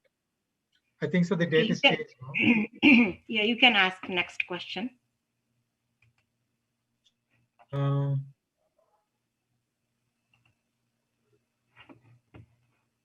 Ranjana ji, Hello, yeah, can you hear me? Yes. I have an emergency situation, so I just wanted to know what the fastest route would be for me to be able to go. I have an old OCI card from before I was 50, and I have traveled on it once before to India and didn't realize that I needed to have got that updated. And this situation has just come up. I don't travel that often to India now. So can I still travel on it till December, or will I need to renew it before I go? Because I don't have that much time. You can still travel till December.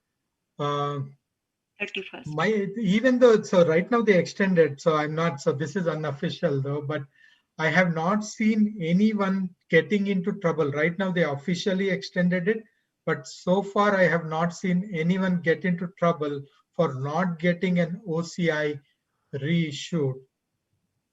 So Okay. I've not seen anyone, this thing, even if it was not extended also, people would have traveled. They are very liberal on that particular thing. They kind of turn the other eye. They will let you know that, hey, you are traveling with an OCI that needs to be reissued. Please do it before the next time you come in. I traveled with few people which had then which was not reissued. I saw tons of people do it. So they are very good in that particular thing to accommodate it. But now it's officially extended, so it's even good. I see. And if I do reissue it, I have to, from what you explained just now, I have to file for it at the Indian website as well as on the VHS site. Yeah. Yeah, you have to do. So in Indian website, so that they have all the information that they need. VFS Global, so that they can do all the tracking. You have a profile there, you have the shipment labels, everything. So yes, you have to do it both places. Unfortunately, if you have an emergency, and sorry to hear you're having one, but if you go to the Indian consulate directly, or this thing, they will not be able to help you without filling the application. The only thing that you can do, if you really have one, you can travel with it till end of the year, so you don't even have to worry about it. But if at all someone is in that situation and they do not have an OCI or anything, then they can get the emergency visa. And that takes how long? It's generally issued 1 to 2 days, they say, but they are very accommodating. If you go same day before 11 o'clock, the chances are that you will get same day by 4 o'clock is very high. If you by any chance go after 11 o'clock for the emergency visa, then it might take the next day. But even based on your emergency and other things, I see they are accommodating some requests even after 11. But after 11, their standard time is 2 days. Before 11, 1 day, same day. Thank you very much, sir. You're welcome. But for emergency visa, Abhijit Hoshin, can you unmute him? He has been helping many of the people that for emergency visa. Abhijit, are you available to talk? This is very, very important, and the disadvantage of people not having OCI, and we are helping on personal basis. So what happened if Abhijit doesn't come? Abhijit, are you there? Yes, Can you yes. please talk about So, what obstructions we are having it for emergency visa? So basically, emergency visa is nothing but entry visa. Um, uh, Indian consulate only offer that on the basis of emergency with you, like somebody's death in the family, or is very your parents are very critical in hospital. So in that on that basis, they offers emergency visa. Along with they also need doctor certificate. So whenever you want to apply that, you mention that you have supporting documents from doctor, and it should be very detailed requirement, like what the disease and what the treatment is going on and why they need you there. So please mention on the doctor certificate. So on that basis, consular officers can consider your case would be like emergency one, and they will issue within a 1 week. And another my experience is like that, if you show that additional supporting documents, if there is a death, so death certificate is also required. So on that basis, they will issue emergency visa. Thank you, Abhijit. And then in that case, you can, suppose there is an emergency, you can apply online first, send the documents, and then take as soon as they approve, then they will send you an email that your emergency visa is approved. Then you take the original document to the Consulate General Chicago or nearby your jurisdiction. And if you feel that, okay, they can wait, people can wait in India for another week or so, then send original documents only through FedEx or UPS, not USPS. Only FedEx is the first preference. And then as soon as they get the document, send the email to them, and then they will send all your documents back with the FedEx, the envelope that you send it. That is very, very important. And they are also having the doctors there in their offices looking at your documents. If they are bringing fake documents that my son, my parents are, maybe sick or something. So that's one. And then also they are allowing you to, suppose you are having business in India and there are losses happening. So they are giving the emergency visa for the business people who own, but again, you have to submit the proper document saying that I own the business in India and it is being affected by this and I need to go. So Hari, you can move forward with the next question. Thank you, Abhijit. Yeah, thank you, Himalay.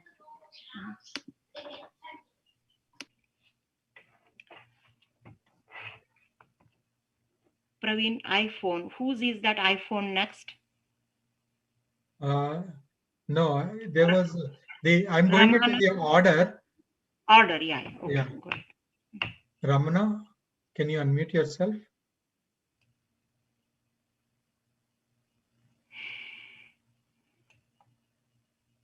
Ramana, going once, going twice, going thrice. Rahul, can you unmute yourself? Rahul's iPhone.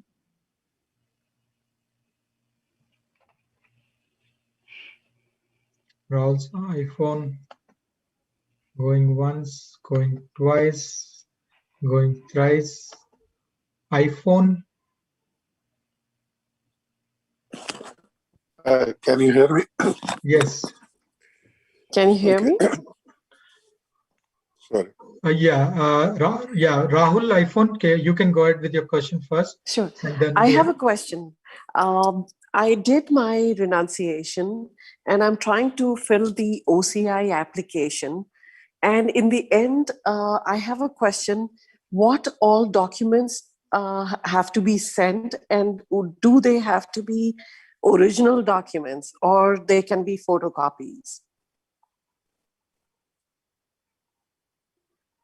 No, so it will, so all the documentation that you are basically doing, it will basically say a list of documents that you have to do, and it will also mention which ones you have to basically send the originals and which one you have to send the copies with self-attachment of that particular thing. So you have to send your copy of So you are looking for a renunciation certificate in specific, or you're asking about all documents? OCI.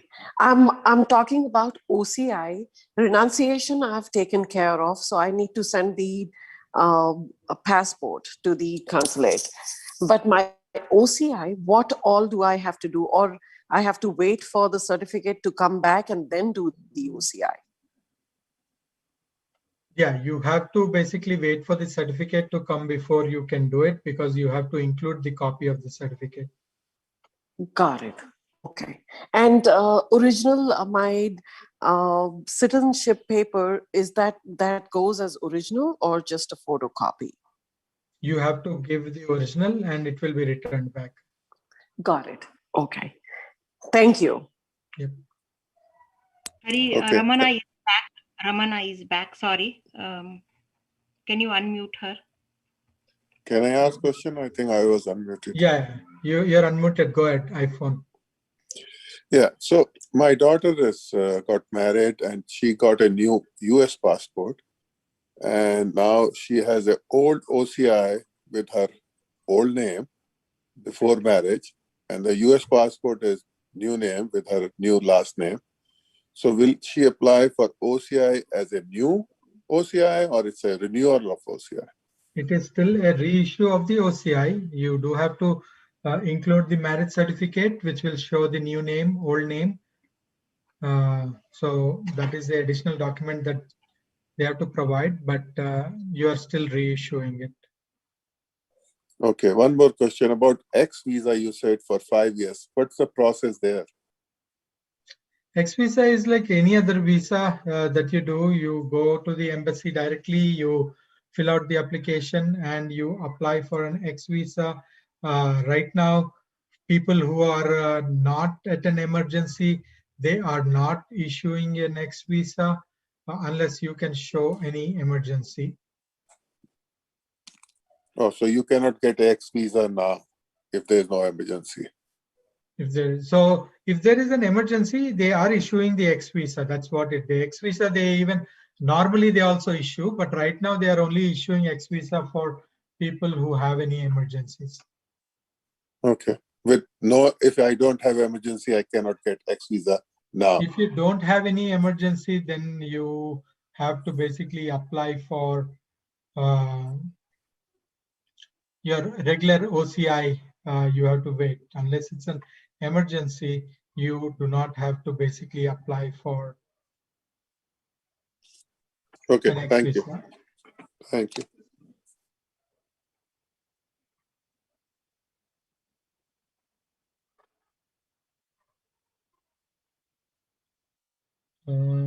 Ramana, are you able to unmute yourself? All right, Ramana going once, twice, thrice. Praveen Patel. Yes, sir. I have question regarding based on OCI, how long we can stay in India? There is no limitation on the duration of stay on OCI in India. But my daughter is over there and getting married, and she is staying there since more than 10 years. It will harm anyway to her? No, not if she's on an OCI. You don't have to, depending on the age, they can also get it reissued if they have to reissue based on their age criteria. If not, they can still use it. The OCI doesn't have any timeline how long they can stay. Can she get renewed from there by applying over here? No, she has to apply there itself. But she has to come over here, or she can apply from India for renewal? Apply from India. Okay, she can do that. Okay, good. Thank you, sir. Yeah.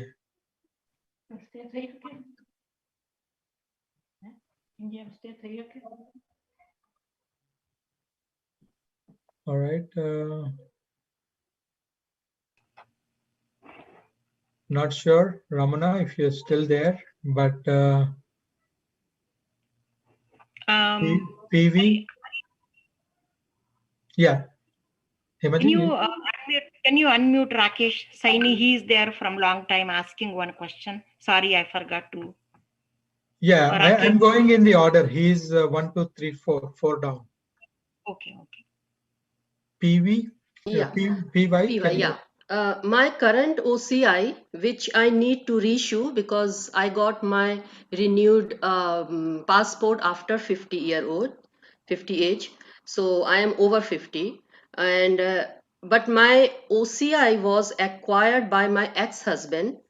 And when I was going through with the required document, one of them is notarized sworn joint affidavit. I am divorced, so how can I get joint affidavit? You're applying for OCI for your kid or for No, yourself? for myself, I want to reissue my OCI. Okay, now if you are divorced, then you no longer qualify for OCI if your initial qualification was based on spouse. So in that case, what is my option that if I want to go to India, how would I go? So if you have someone in India, you can go as a visitor, as a tourist to India, but you no longer would qualify it under the OCI. But I have my renewed passport. You It have is your still, yeah. you have your renewed American passport, right? Yes. Yeah. So, but you are trying to renew your OCI. Yes. But if you got your initial OCI through marriage, through your spouse, and if none of your parents or grandparents qualified to get their Indian passport before 1950, in that case, you no longer qualify for an OCI because you are divorced. So you have to apply for a visitor's visa if you have to go to India. Okay, so suppose I don't apply because I'm no longer qualified for that. But until this year, means 31st December, if I want to go to India with my current OCI, I'm still able to do that, right? You are able to do it. It is this thing. They might ask you a few questions. It all depends what this thing you are disclosing to them. And obviously, you have to disclose everything to the best of your knowledge. But technically, if you acquired an OCI through your spouse, and if you're divorced, then even though the OCI is still valid, the grounds on which the OCI was issued is no longer valid. So that basically makes the OCI also not valid. Now, the question is, what kind of mechanism do they have to verify that and put checks and balances? And unfortunately, they do not have anything such. So typically, you are voluntarily declaring yourself that you do not, you're basically, so that's the reason every time you're trying to reissue, they are trying to revalidate whether you are together or not. So they are asking for that signature and additional documentation.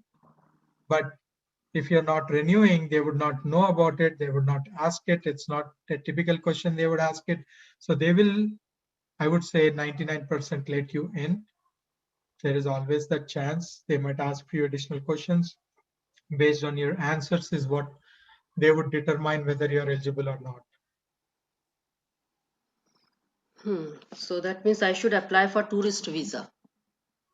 You should technically apply for a tourist visa because you do not have, if you're,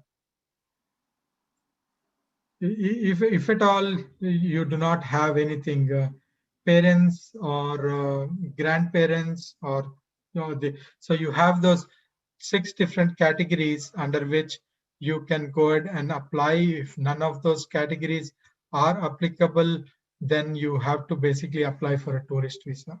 Okay, so 6 categories which you said, where can I find that? Is it there on website, VHF website? It is there on the website. I don't know if you looked at it or not. Initially, when we did the first part of the application, we did go through those categories and we dropped down. That's the last question in your OCI application. All right. Thank you so much.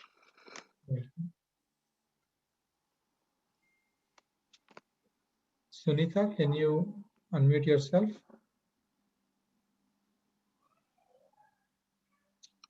Sunita? Thank you. Yeah. Yes, thank you for an incredible session. I have never been to a better session in the US by an Indian group. So kudos to all of you. Unbelievable. And my ex-husband is also Number Indian. 2, do I need a renunciation before the X visa? And what website would I go to for that? The renunciation is also, yes, you would need a renunciation for that one too. You could basically, if you are going in person, they are, I think, I'm not sure now, but in the past, they were accepting for ex visa emergency for them to also do the renunciation there and then. But the actual way is the same website that we went earlier. There is a section for renunciation. There was a new OCI, the government website when we opened, and there is also a section for renunciation. My ex-husband is Indian. So VFHS or whatever that one is, we go to that one and for the renunciation Actually, under they added X1. one section that is foreign. Correct? Okay, no, someone was talking. Okay, yeah. So that's correct. So you would have to do both at the VFS Global as well as go on to the Indian government website, and there is a renunciation section. You have to fill that up. Okay, thank you so much. You're welcome.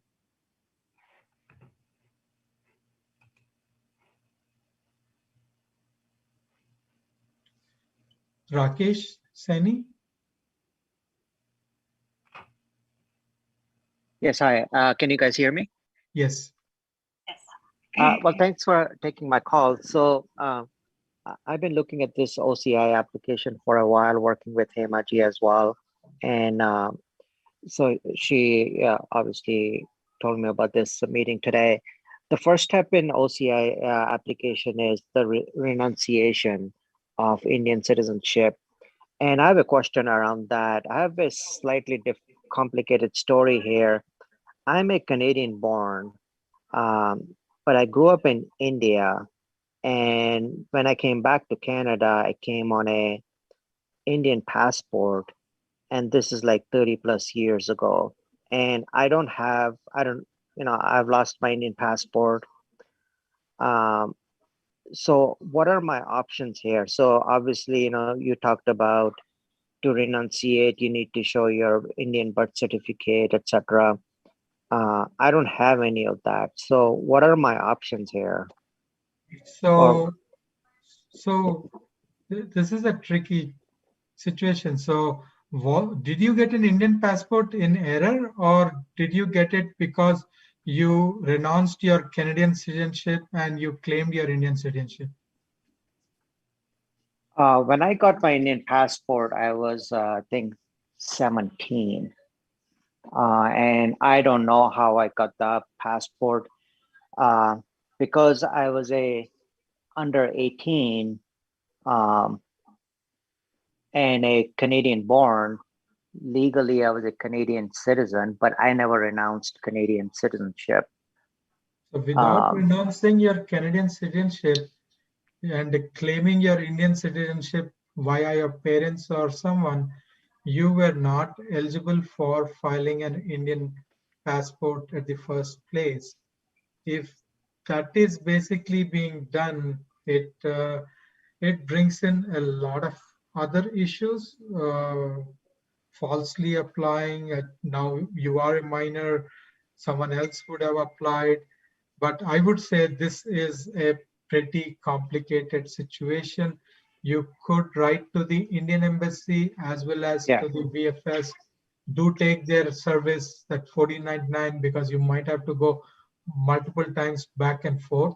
But the legality on paper is that whoever applied for your Indian passport at that point of time, they were at fault. You were not supposed to apply for an Indian passport at all. And now you might have multiple travels with your Indian passport and other things. So it brings in few questions. They would not simply take an explanation letter and do it. They want a reason why they did not renounce the Canadian citizenship, and then they kind of applied for an Indian this thing. At the Indian passport, when you're applying, even though it's an Indian passport, it does ask for your nationality, place of birth, country of birth, and all those other questions. So there would be multiple questions that would have been supposed to be answered incorrectly in order to get an Indian passport. So it basically raises a lot of questions.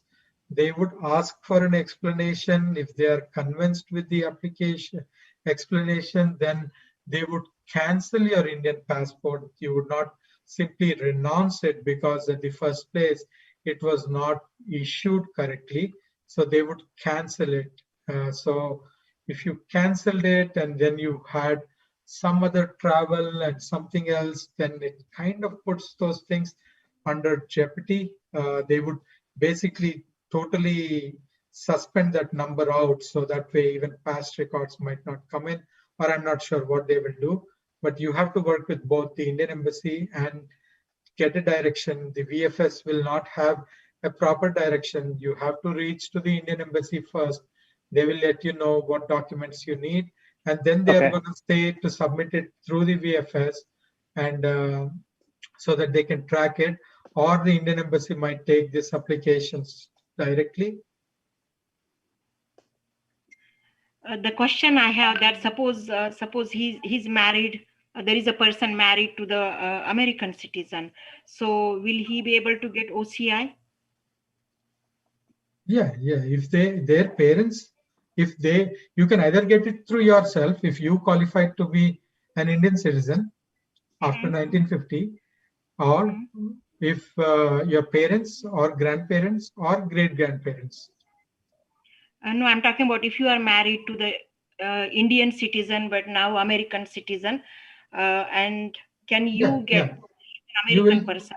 You will still you can still get an OCI because through spouse, and spouse is an OCI holder, so you would still get it. So suppose same person I'm talking about, Rakesh, he's married to the Indian born but US citizen now. Can he apply along with her as her husband and under that US citizen application for OCI? They could apply. The problem is the moment they try to do anything on him, they will see that there is an Indian passport on his name. If first name, last name, date of birth, that's not changing. So they will see that there is an existing Indian passport. They know that they will ask even in the application, did you ever hold an Indian passport? You say yes. Immediately it will ask you for the renunciation certificate number, and also in the additional documentation, you have to submit the renunciation certificate. So because in his case, what happened? Suppose he came to America and then he got the US citizen. That time, automatically the Indian passport has been renunciation, right? That's why he got that. But what happened? He doesn't have the Indian passport right now, number one, and the date of whatever the birth certificate and all that. So that's what he's asking the question, right, Rakesh? Right. And you know, I've actually applied for Indian visas, and you know, I would always have to put this fee for renunciation, and you know, I would never get a document from the consulate that you have been, you know, your passport has been canceled or whatever. But like, I have legally applied for visa to go to India, and so you know, it's in their system. But I think what Hemaji has a good question here is like whether I can apply for OCI through my spouse, who is a American citizen now, but was an Indian citizen at one point. So the problem is the moment, so you have applied for a visa, and when you are applying for a visa, then the old process used to be that you could apply for renunciation as well as visa or OCI at the same time. Right. And you just, for delayed this thing, there is a fee if you're doing in the next 2 years. In the 2 years of you getting your US citizenship, there is no fee. And then your renunciation might go through or might not go through based on whether it was applied properly or not. Now, that's not the case. You have to do renunciation first, wait for the certificate, and then only do the OCI. So you cannot do the simultaneous filing that used to be there. I think so, year and a half back, they removed that. That's no longer there. So if he already received multiple times the renunciation, so this time also he might get the renunciation, and He then never he can got take. a renunciation, Hemaji. In the past, you can apply simultaneously, and basically, if it is renounced, then did you apply for a renunciation in the past? Did you get the certificate? Yeah. No, right? And then he got the visa at that time. He got a visa, so he applied I for got the renunciation. visa and they charged me for the renunciation, but they never gave me anything like a certificate or something like that. That's one time, Rakesh. They always give one time renunciation. If you do not have Indian passport, then they give Right. one time renunciation.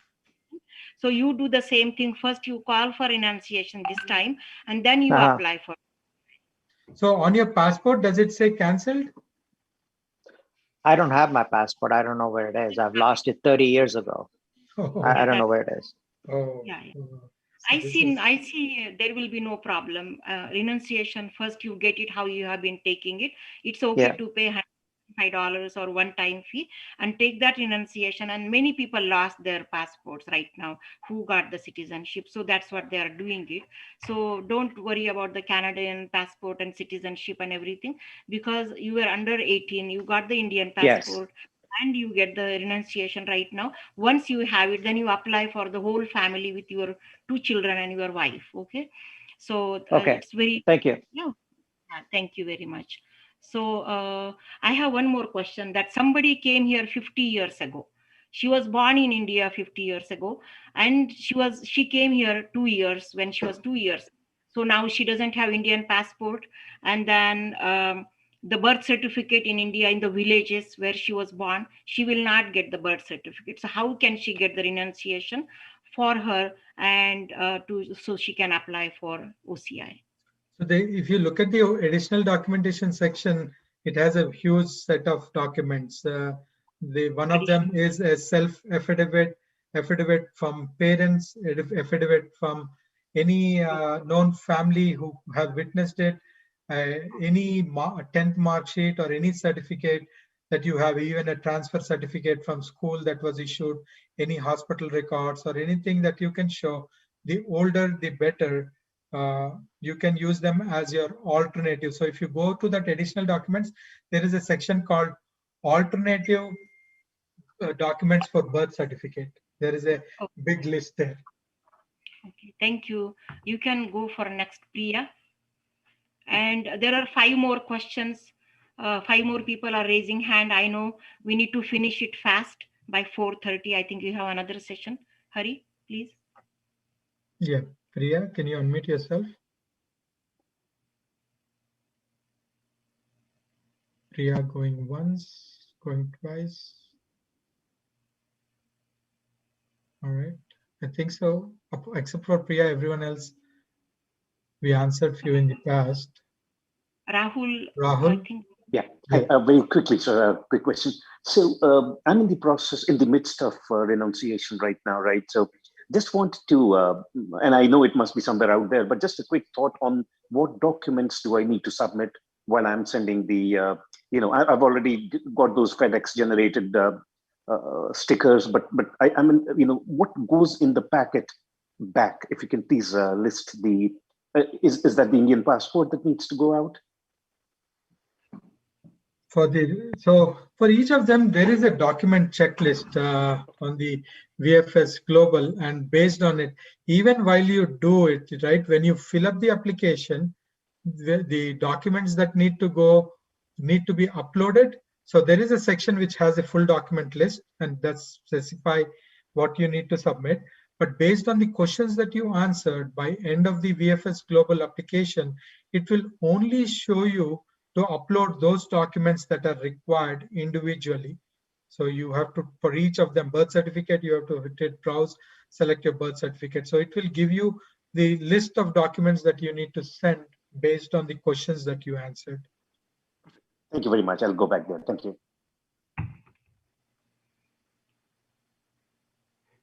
Next. Amy?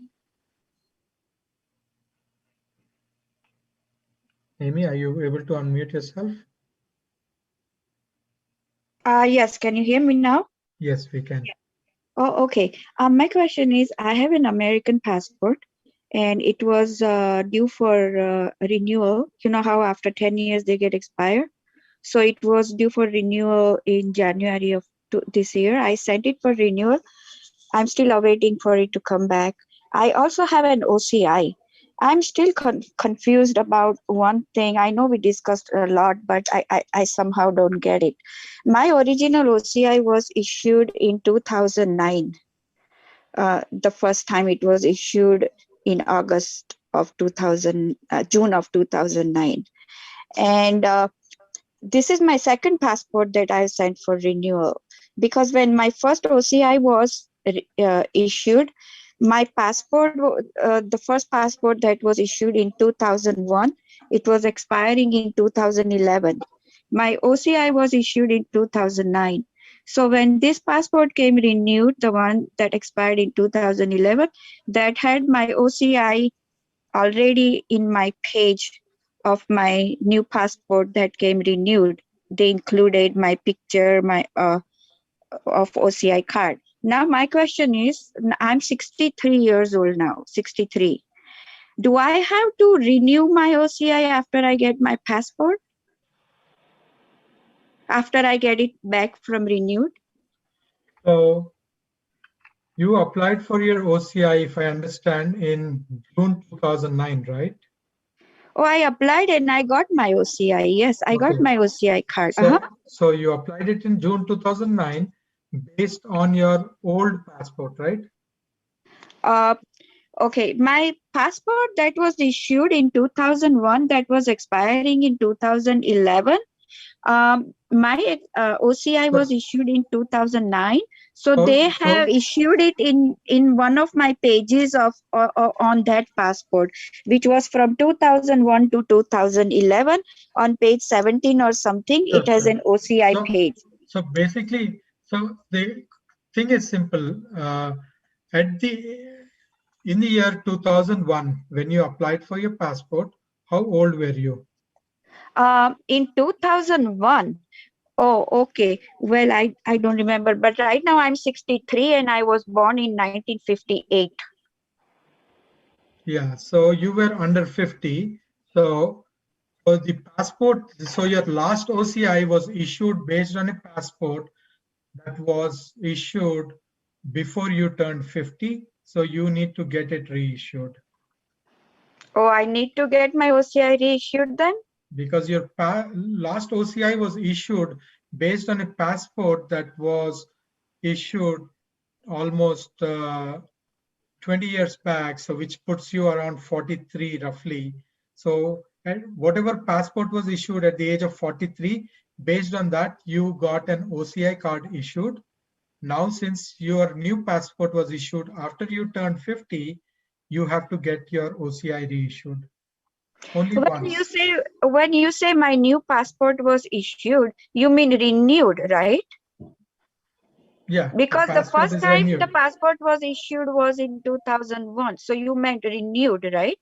Yeah. So even in 2011, when you had your passport renewed, you would have reissued your OCI, and that would have been your last time you needed to do it.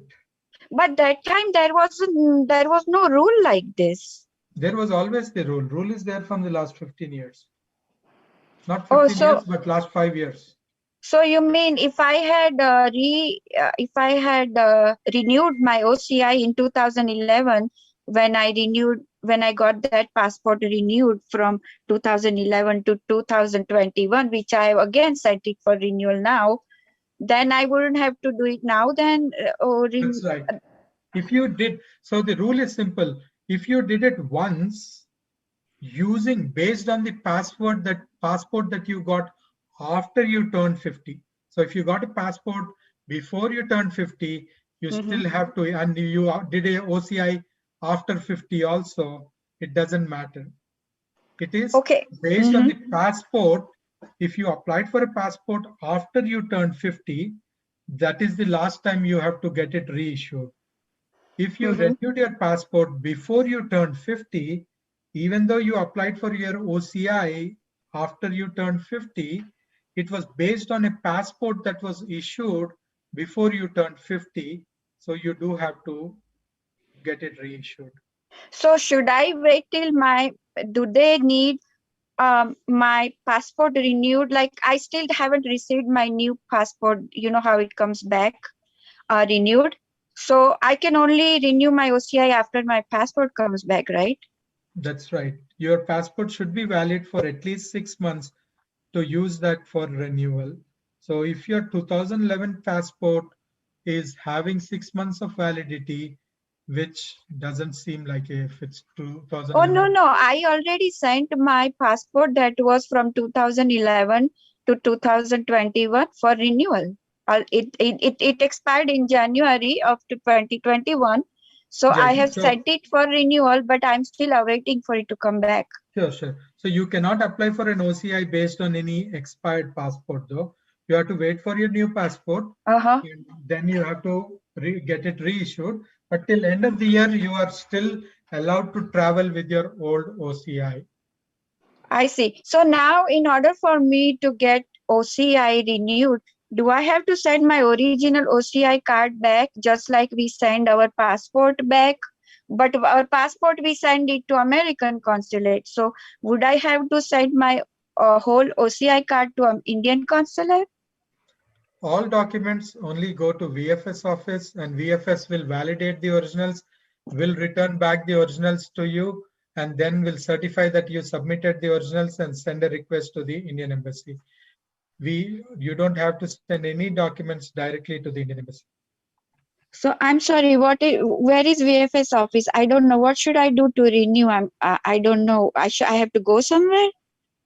No, so I'm not sure what time you joined this meeting, but we went through the renewal process, the website and all those things in our initial thing, right? VFS Global website, it's the same website. I'm not sure if you scroll. Okay, so you do online. You do online. You do everything online and send it. They are not encouraging, they are not entertaining any in-person visits at this point.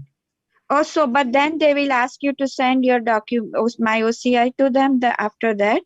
Yes, you fill in the application.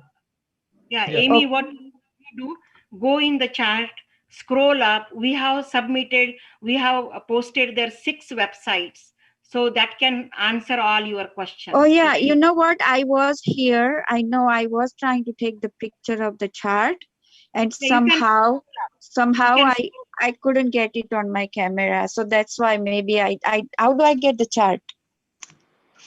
Okay, so I will post it again. Hari, you can go here. I am posting it again. Okay.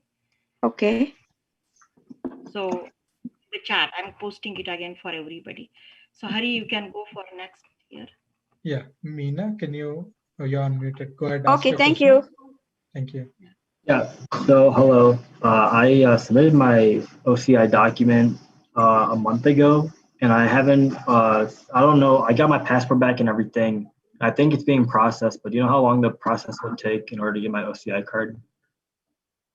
5 to 6 weeks is what they are taking right now. 5 to 6 weeks. So it's been a month. So I have to it's been more than a month. So it should theoretically be coming soon. So if it is more than 6 weeks, you can send a request to the VFS office to get an answer.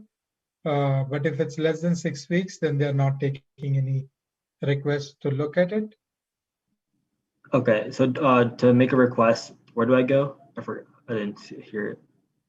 You go on the VFS. There is a contact this thing email address. You can contact to them. You also, if you created an account, you can even send a message through your account. But if not, you could just send an email to the VFS. Oh, for sure. Okay, thank you.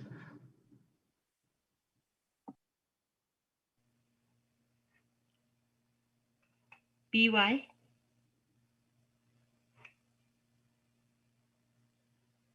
I think we already So like you said that I cannot reissue my OCI because my OCI is I acquired that OCI with my ex-spouse. But can I apply for a new visa?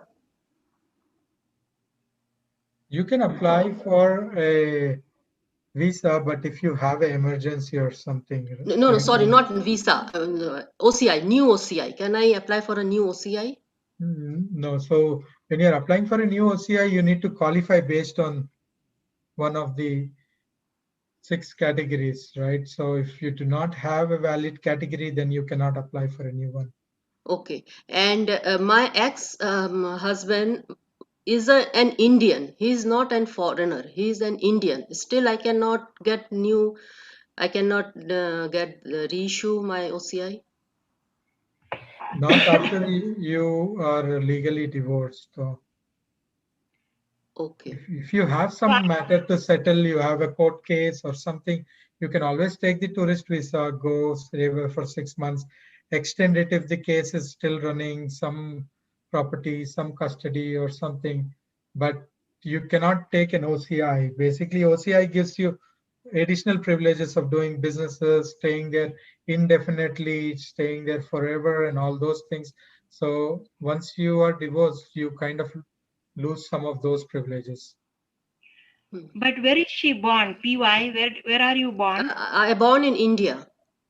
So then Oh, you why are born in India? Yes. So why are you applying an OCI on basis of your husband then? If you were No, I'm not applying for on basis of my husband. I was going through with my all these documents. There it says that if your OCI, current OCI, is acquired by your ex-husband, then you No. Yeah. No, it's not by your ex-husband. It is via your spouse. So meaning if you did not qualify to, so sorry, I got your question wrong. Thank you, Hemaji, for asking that question. So it is not by your, it's not saying who applied it. All it's saying is in that different, so there is one super category, different category called getting OCI via spouse. If you got your OCI via spouse and you are divorced, then you are no longer eligible. But if you are born in India, you always had an Indian citizenship or something, passport, then your spouse has nothing to do with your OCI. You are always welcome to go to India. It's your country you of can birth. apply for OCI, and then if you have old Indian passport, it will be easy. If you do not have, then you apply for renunciation and get the affidavit or whatever we spoke about. There is a YouTube that we will post it. So if they already, most of them, if they already have an OCI, that means they have already done the renunciation. Yes. So they don't have to redo the renunciation, just use the old renunciation and then apply for a reissue. But do you need a reissue? You said you got your new passport after you turned 50? Yes. Okay. So till end of the year, you're good to go. But anytime you're free, you have a 1 week time, just get it reissued. It only takes a 1 week to 2 weeks. Okay, so I can reissue that, miss. There's no problem. There is So no problem. that document which they say that I need to submit a joint affidavit. So that how can I get joint affidavit? No. That if you only say yes to the question that says that did you get your OCI through your husband's OCI or husband's person of Indian origin, root is what they use. If you answer yes to that, you did not get your OCI based on your husband being an Indian citizen. You got OCI because you were an Indian citizen at one point of time. So you would answer no to that question and it will not ask you that additional document. Perfect. Thank you so much. You made my day. It was tense. Thank you very much, both of you. Yeah, You sorry can to use the word. put you under pressure because I didn't ask the other question, but when you said you got it through your husband, I know that question also is the same. I kind of assume that you got it through your husband. So No I'm sorry. problem. Thank you, by the way, And clarifying. you can use the word as reissue or renew is the same word, same Oh, meaning. okay. Remember. Yeah? Okay. Thank you. Okay. Thank you so Yeah, much. good Yeah. luck to Thanks. you. You can sleep. Okay. So next is we will stop after until Praveen Patel. You know, this Praveen Patel Okay. is the last. Yeah, All go right. ahead. Ramu, can you unmute yourself, please? Hello. Yes, we can hear you. Yeah, I have a question. It's a very quick question. I know you mentioned that if you are applying for a new OCI, it is taking 8 weeks or something like that. My wife is supposed to go to India in 9 weeks. So my question is, should we take the risk of applying for a new OCI now or take the visa and go and come back and apply for OCI later? What do you suggest? So you said she's supposed to go. Is there an emergency that you can show? No. I mean, our parents are old, but other than Okay. that, I can't say any. Sure. So again, emergency need not be that there is an emergency meaning something bad. Parents could be sick, they need help, the domestic servant is no longer coming because of COVID, they are not allowing them, you want to go stay with them, they are depressed. All these are emergencies. So people sometimes misunderstand emergency to be something fatal to happen. But if you have 9 weeks or 10 weeks, it's only taking around 5 to 6 weeks. You might as well apply it, but it's up to you. If you fill up some documentation wrong, then there is that 20 days in between or anything. But after you apply, after the first 2 weeks, you are going to get your passport back. And by the time you actually have to travel for any reason, if you do not have your OCI, you could still pursue your emergency route. So if I were you, I would still go ahead, apply it. Hope that it comes in 5 to 6 weeks. If it doesn't come also, by the third week, you will have your passport back. So then you can always take that and go get your emergency if you have to travel in emergency. So for the emergency visa, it's a tourist visa. We need to go physically there or we just apply online again? And how long does it take? Online, if you apply, it's taking a week's time because of the postal and everything. If you go and apply, and if you apply before 11, you would be issued same day. Okay. Okay. Thank you very much. I really appreciate your help. Yeah, you have to that your documents for your parents, their old age, birth certificate or something, their passport copy will be enough for them to say that you need to take care of your parents. Okay. So now Chandra. Yeah, thank you very much for taking my call. It's been a great session. Thanks again. Just a quick question, that is, I have a US passport that expires in 24 and my current OCI. So my understanding based on your discussion here is I can still use my current OCI until 24, right? To travel to India, no issue. So we don't know your case, right? So when was your OCI issued first time? Or the current OCI that you have, when was it issued? That is, 1 second.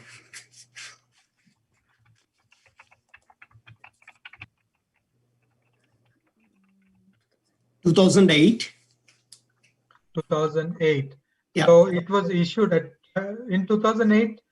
Yes. When you had a passport, when was that passport issued?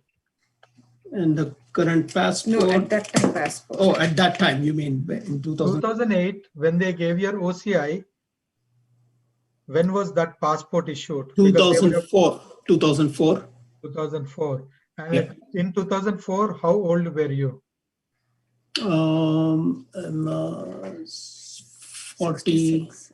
66 born, so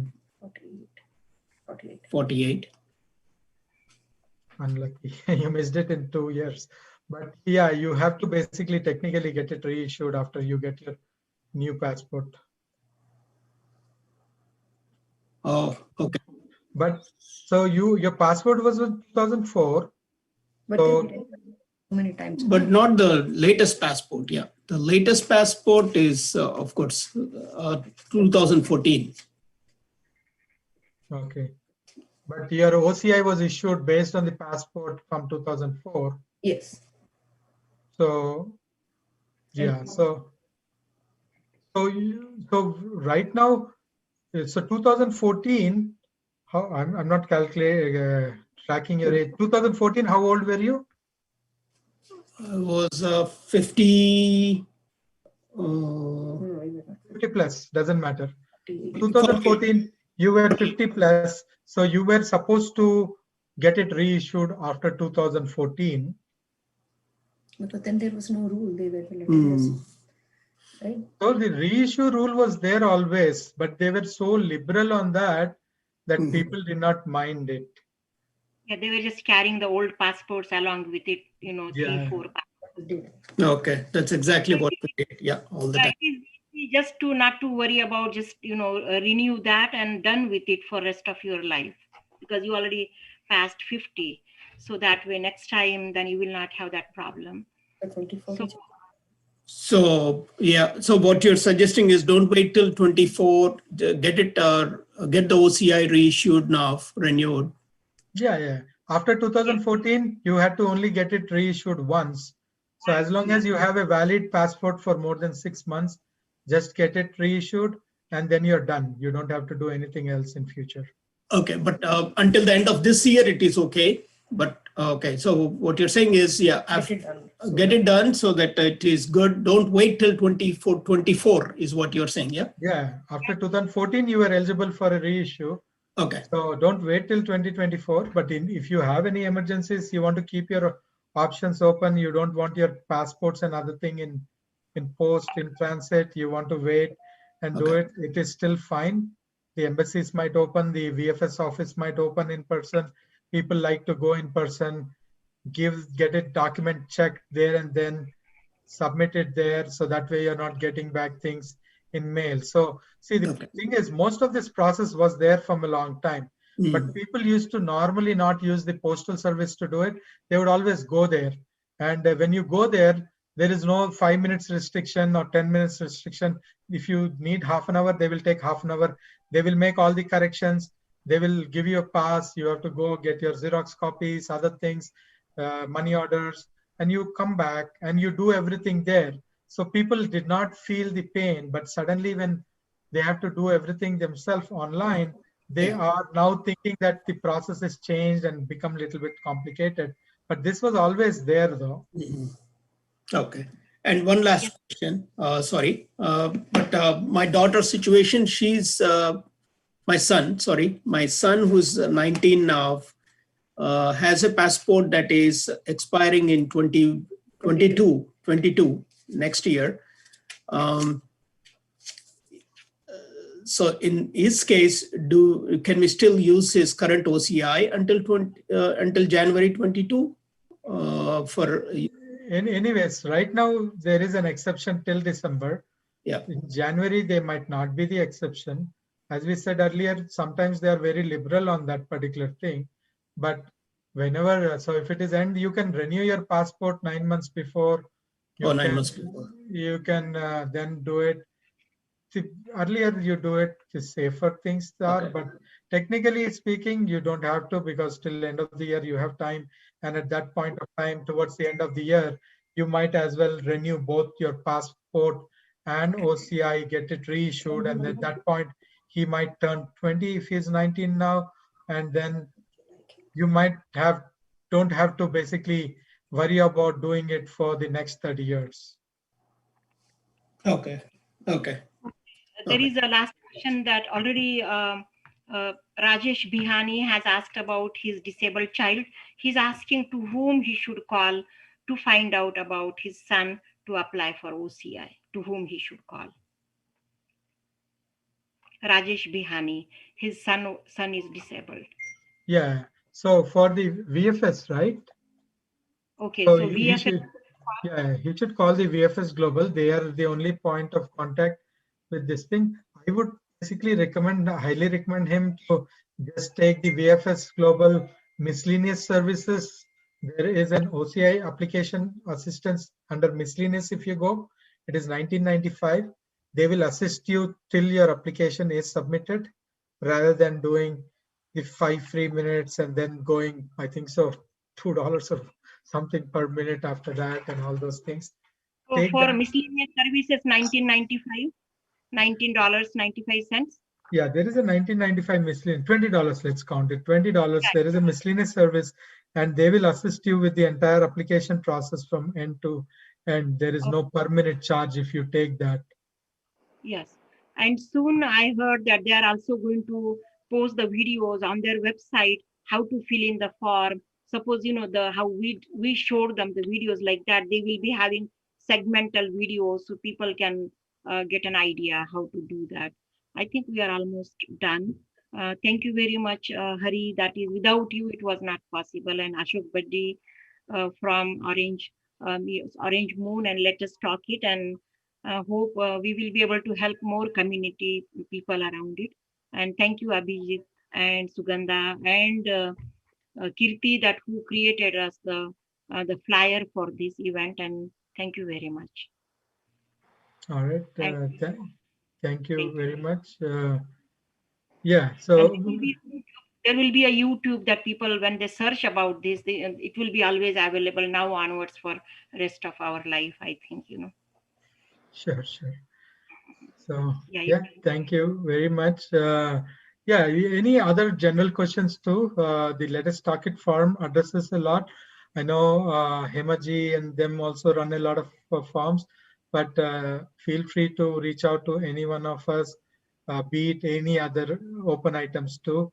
We do generally Sundays few calls wherein we just talk about auto insurance renewals and Michigan law changed for auto. How do you save $500, $600 with the new law that changed last 1 year? I know still a lot of people did not use that. So lot of things we run this thing. We have like a Wednesdays, we do a session wherein people join, and if they have to do an OCI application, we just share the screens and we do the OCI application together during that time. Or any other thing. Someone is doing OCI, they have one question, they ask us the question, we are doing something else. It's a community call. So you can always go to the Let Us Talk It website. There are links there, even to join few WhatsApp groups and other things. But most of the sessions that we do, except for the personal ones that we do on OCI, we don't want, they share their screen and we don't want their personal information to be on YouTube. So we don't share those OCI applications and other things, but other things, and we don't do the yoga sessions and other things we put. But if not, most of the youth speaking and the professional webinars that we do, wherein we bring in different people from different segment of life and ask them to share their experience, is part of the Let Us Talk It YouTube channel too, in case someone is interested. And also letustalkit.com, and also visit micsgroup.com. So .org, I'm sorry. Again, micsgroup.org for more information. And if you want to call one of us, we already have posted our numbers and the things on the chat, but still my number is 313-215-1640. And I will connect it to Hari if you have more questions about that. Again, 313-215-1640. And my name is Hema Rajmale. Thank you. All right.